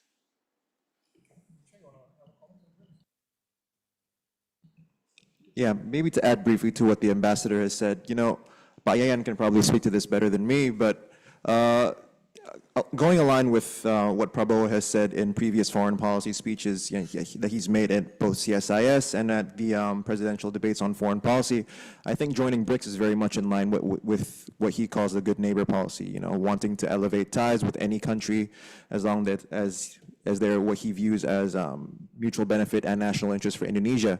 And also it's in line with what Menlu Sugiono has said at Kazan as well, where Indonesia will seek, under the Prabowo administration, seek to become more active in as many international forums as possible. So I think along with that logic, I think joining BRICS, if I could provide a brief explanation on it, is very much in line with Prabowo's good neighbor policy of wanting to elevate ties, wanting to elevate bilateral cooperation and multilateral cooperation with countries that where ties may not be at the most ideal position, such as with countries such as India and others as well. So if I could provide a brief explanation on that. Thanks. Thank you, Peter. May I open second round question, if there's any? Okay, I have one there. Is there another? Yayan also? Can I go from the back first and then Yayan after that? Thank you very much. My name is Nadine, and I am representative from Lab 45. And my first question is for Mr. Chakravorty. You mentioned about democratic economic development that is challenged by authoritarian leadership. So my question is, do you think it is necessary to have an authoritarian leaders to lead an emerging countries with diversity? Because as we know, Indonesia and India are rich in diversity. They are multicultural countries and there are a lot of differences that tend to lead to conflict and instability. Therefore, is it necessary or to what extent would it be impactful to have an authoritarian leader in navigating a democratic ecosystem's development, especially through the leader's decision making? And then for the second question, I'd like to address BRICS. You mentioned earlier that Indonesia's involvement in BRICS would improve India and Indonesia's bilateralism. However, you also mentioned that China and India have not a very good relation for now in a certain way because of specific reasons. So do you think that BRICS can improve, does it bring a significant impact to India or China relations? Or does it affect their bilateral relation? Or do you think it is merely an economic forum to facilitate each party respectively? Thank you. Thank you. Probably go to Yayan first, and then we can go to the speakers. Probably the first question is about strongman leader, populist type of leader. Yayan, go ahead. Thank you. Thank you, Waffaa. Let me start by thanking all the speakers for the great presentation. Bapak Dubes, I have always been fascinated by how India has been diversifying its alignment while strongly continuing to hold on the non-aligned principle. So India is presenting greater visibility in Quad, here in ASEAN, in BRICS, together with China, and Quad together with the United States. So my question is, how far India will go in terms of diversifying alignment, while at the same time also holding on strongly on the principle of non-aligned movement or non-alignment. My second question to Dr. Premesha and to all distinguished speakers. There has been discussions on connecting closer between Quad and ASEAN, both from the programmatic points of view or from the strategic point of view.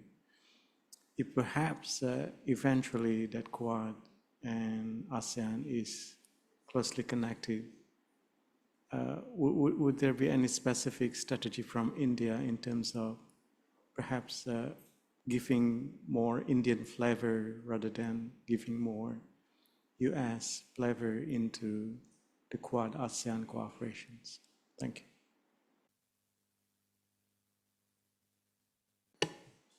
If I may, I will thank you for your questions. You see, I would not like to use the word authoritarian in a democratic context because I think there is a contradiction of terms. I would say that from my experience as an Indian, I don't see any other political model succeeding in India given its diversity and the need to maintain national unity. Because India, in some ways we are a construct of the colonial era, similar to Indonesia. And I also believe that it is democracy which works as a glue in giving voice to our regions, in giving voice to our diversity, in giving voice to our people. And authoritarian system chokes those voices and leads to fragmentation of the country. So for India, for our national unity, I would say that democracy has been the glue. What we need are decisive leaders, what we need are strong leaders, we need a strong center, and I think that Prime Minister Modi has been able to give. So certain things that have happened in the last 10 years have never happened in India before, and if you remember, I was giving you the data. We are now adding $1 trillion to our economy every 2 years. That is the kind of growth that we are seeing. And as Premesha mentioned, during the COVID time, we were able to deliver to our people. We delivered vaccines and we delivered free food to 800 million people on a regular basis. And that is continuing. So I think some of these decisions that are taken efficiently, quickly, we saw during the Ukraine-Russia war, we were able to evacuate thousands of our students who were stranded in the war zone effectively. So I think these are indicators of strong and decisive leaders. But I would not like to mix the word authoritarian when you talk of democracies, because that leads to complications. And I think authoritarian leaders are not democrats. So I think we should be very clear about that. As far as BRICS is concerned, I would say that if you recall the images of the Kazan summit, it was at the BRICS summit that our Prime Minister and President Xi Jinping met, and you know, this discussion on disengagement was finalized. So I think these multilateral or minilateral or plurilateral formats are very effective, because they give you a chance to meet. Sometimes you would be hesitant to meet a leader with whom you are having a conflict or a difference of views in a bilateral setting, but when you have a plurilateral setting, it provides that framework. If you remember, recently our foreign minister went to Pakistan for an SCO summit. We have not had foreign minister level contact at all, or any ministerial contact with Pakistan for a long time, since 2019. But there we saw images of my foreign minister meeting with the Prime Minister of Pakistan, with the Foreign Minister, and I'm sure when they meet over lunch and dinner, they are not talking about the weather, they are talking about other things. So these are opportunities, and I'm sure when you join these groupings, you not only discuss the plurilateral agenda, but many bilateral discussions take place. Yeah, so I think India, and just like Indonesia, we have it in our DNA that we don't want to get into alignments in the alliance connotation. We don't want to be. I think a very good example of that is our stand in the Russia-Ukraine conflict, both Indonesia and India. You know, there was a lot of pressure from Europe. I know personally, because I was dealing with Europe and the America and the US to take sides on that, and we felt that it was not for us to take sides, and given our relationship with Russia, and if there has been any country in the past which has stood by India, it has been Russia. So there was no reason for us to not take a more balanced position. So I don't think India will align with any country. We believe in multipolarity, we believe in multi-alignment. So for a different agenda, we will side with different countries.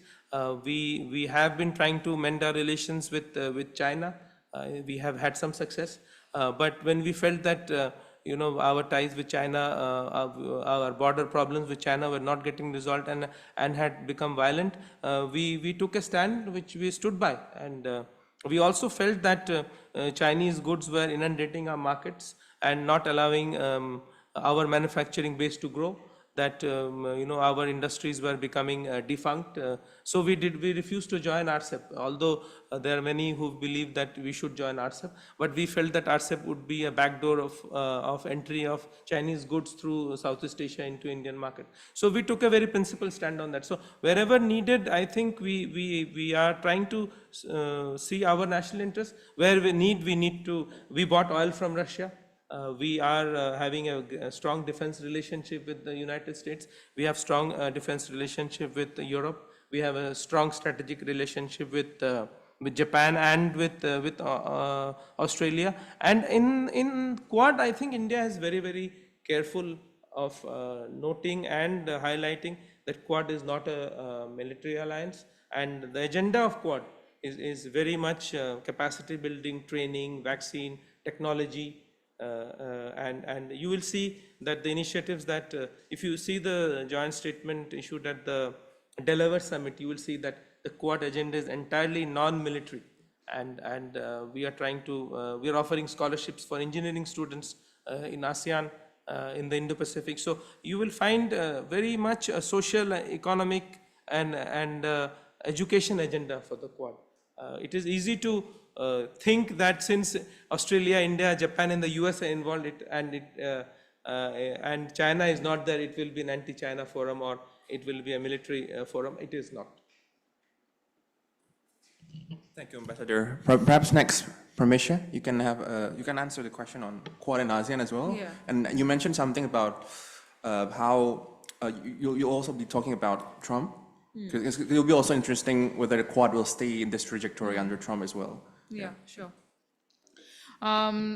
So to answer Ayan's questions, I'll take off from where Ambassador Chakravorty left and actually reflect on the things that he said. I think when we were talking about the non-alignment, so Indian government used a very interesting term to describe it as issue-based alignment or issue-based cooperation. So I think the fact that even say in the BRICS or the SCO, that in spite of having a difficult relation with China, India still is a part of that, is because it's important to keep that dialogue going. It is important to know what is happening in your region, and even say even in SCO, just walking away from the SCO or BRICS and completely not being in the room where China is a big player is a bit of a problem for India, because not only that India shares a long border with China, China has very substantial presence in India's neighborhood countries. From South Asia, say Pakistan, and if you're talking about even in Myanmar, which India's northeast part of India shares borders with Myanmar. So in those ways also, being a part of these initiatives, it's not just about the conflict. And yes, in spite of this disengagement, External Affairs Minister Jaishankar has also made it very clear that India-China relation is not going back. It's not going to go back to the normalcy that you used to think it would. We still have to be very careful, and the disengagement is. You have to read the agreement to understand that there are also a lot of levels in that disengagement in terms of the patrolling and other things that we have agreed on. So we are slowly reaching that level. And I agree with the Ambassador that these kind of meetings are important, because there were talks about how it was very difficult, it would be difficult for getting Prime Minister Modi and President Xi in one room, but these kind of forums give you that opportunity. And I think at least with the Kazan agreement, the disengagement process has at least started. With regards to Quad and ASEAN, I think even when Quad 2.0 was revived in 2017, a lot of disagreement or a lot of concern came from ASEAN that whether countries, even after pointedly saying that ASEAN centrality is an important part of our Indo-Pacific strategies, and coming up with such initiatives, do they really believe in ASEAN centrality, or do they really want to engage with ASEAN? But I think with regards to the Quad, yes, initially probably, there was this interest that if we involve ASEAN in the Quad, it will become more of an Indo-Pacific initiative rather than just 4 countries forming it. But I think the 4 countries have realized that ASEAN as an organization, or even an ASEAN member state, joining the Quad would raise a lot of nervous, would raise a lot of doubts or inhibitions even within the region, and that would probably impact the ASEAN unity much more. But I think if we are talking about ASEAN and the Quad, there are working groups within the Quad, for example, where countries like South Korea have also expressed interest in joining. So there are working groups on critical and emerging tech. For example, there's a working group on climate change and disaster response. There's a working group, for example, the Quad Indo-Pacific Maritime Domain Awareness Initiative. So there are these sub-initiatives within the Quad, where also I think ASEAN, if not, by joining these working groups, by joining these initiatives, are not formally a part of the Quad, but at least you're getting the benefit that the Quad is probably offering to the region. And I think that is a way probably ASEAN can approach if you want, how to be involved in the Quad discussions, if I can put it like that, and not being formally a part of the Quad. And I think if ASEAN is a part of these working groups and even these sub-initiatives, that also opens the door for making the East Asia Summit, what ASEAN countries have been contemplating, that why can't the East Asia Summit become that platform, because it has more than ASEAN countries, it has other members of the Indo-Pacific region as well. So I think even, if you're a part of these working groups, at least these kind of discussions can also start rolling out. So I think that way the Quad needs to be seen from a bigger aspect. And this also, you would see a lot of articles, for example, in the Australian media and all, is the Quad falling flat? Because when we were talking about, there were a lot of debates as to why is the Quad not a security grouping, not a hard security grouping. And it was actually India's reservation which was not allowing the Quad to become a hard security grouping. Yes, we have the Malabar exercises, but that also happened after a lot of discussions and debates when Australia got invited into it from India's end. So I think we have to look at security from a much broader perspective.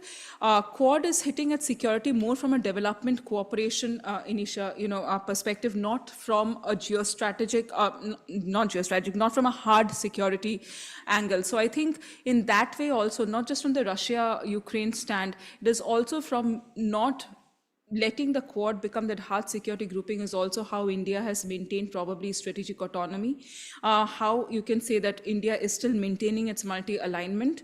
And at the same time, India is still a part of these groupings. So I think voicing your national interest is nothing wrong. And after the Ukraine crisis, India's differing stand a lot had said that, whether it will impact the upcoming Quad summit, but it did not.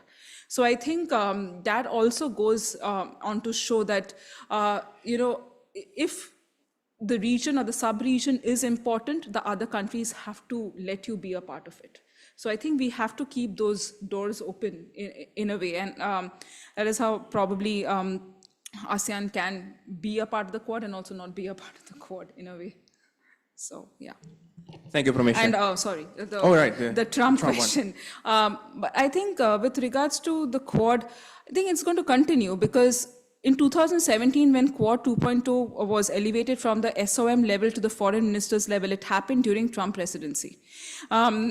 So I think when it comes to Indo-Pacific, when it comes to Quad, it is going to continue. Maybe there is going to be more push from the US side in trying to make it a hard security grouping. So I think in that, like Taufiq was saying, that Indonesia, how far can it go by not choosing sides and staying the middle way? So that would be probably a challenge for India in trying to see how much can you keep the Quad from not hitting the hard security issues, which probably Trump might want to hit on. So that might be a challenge, but I think in terms of continuity, the Quad is going to continue, but the kind of shape that it's going to take, that needs to be seen in the long term. Thank you, Premesha. I think that's the end of our session.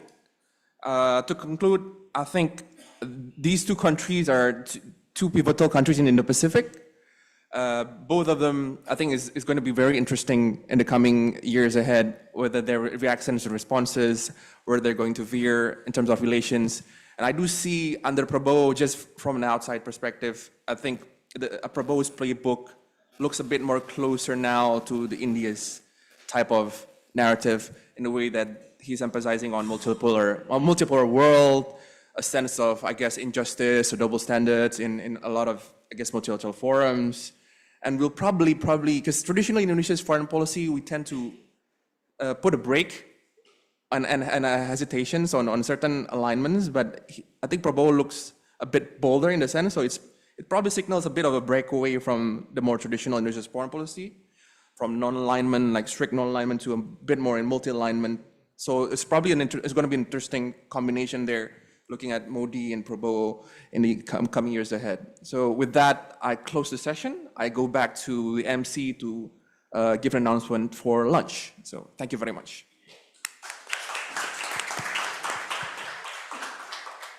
Thank you, Waffaa, for the excellent moderating. Ladies and gentlemen, we will now head for lunch for 1 hour until 1:45 p.m., during which we will be convened for the next sessions. Lunch will be provided in the pre-function room just outside of the auditorium. Please do not hesitate to contact our staff if you need any assistance. We hope you enjoy and have a good lunch. Thank you.